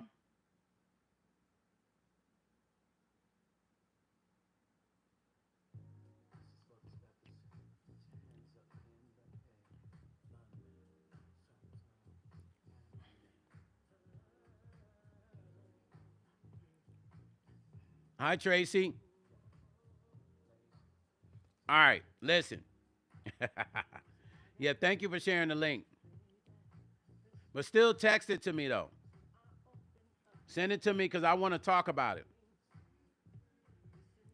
Sweet Rain say, we turn up the most with you in the studio. We're going to see. So this weekend, we're going to be in the studio. How about that? That's what we're going to do. I might keep my camera on for 8 hours while I'm in the studio. Who knows?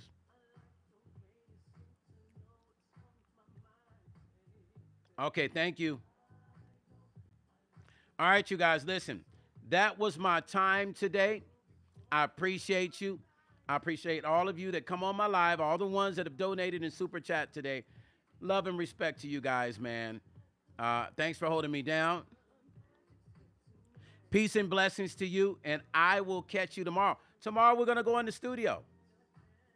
Tonight, we might go in the studio, but for sure, we will be in the studio tomorrow, all right? You'll be out of town. It don't matter. You can clock in whenever you can. All right, I'm going to holler at y'all tomorrow, all right?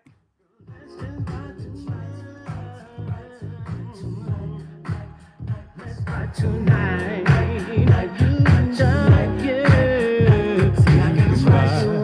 baby, it's just you and me. So won't you pull up on me close and dance real free? Dance real free. Girl, you know I got the proof. This is what I do. Loving you is exactly what I need. Baby, I show you love. Girl, you seem to know it.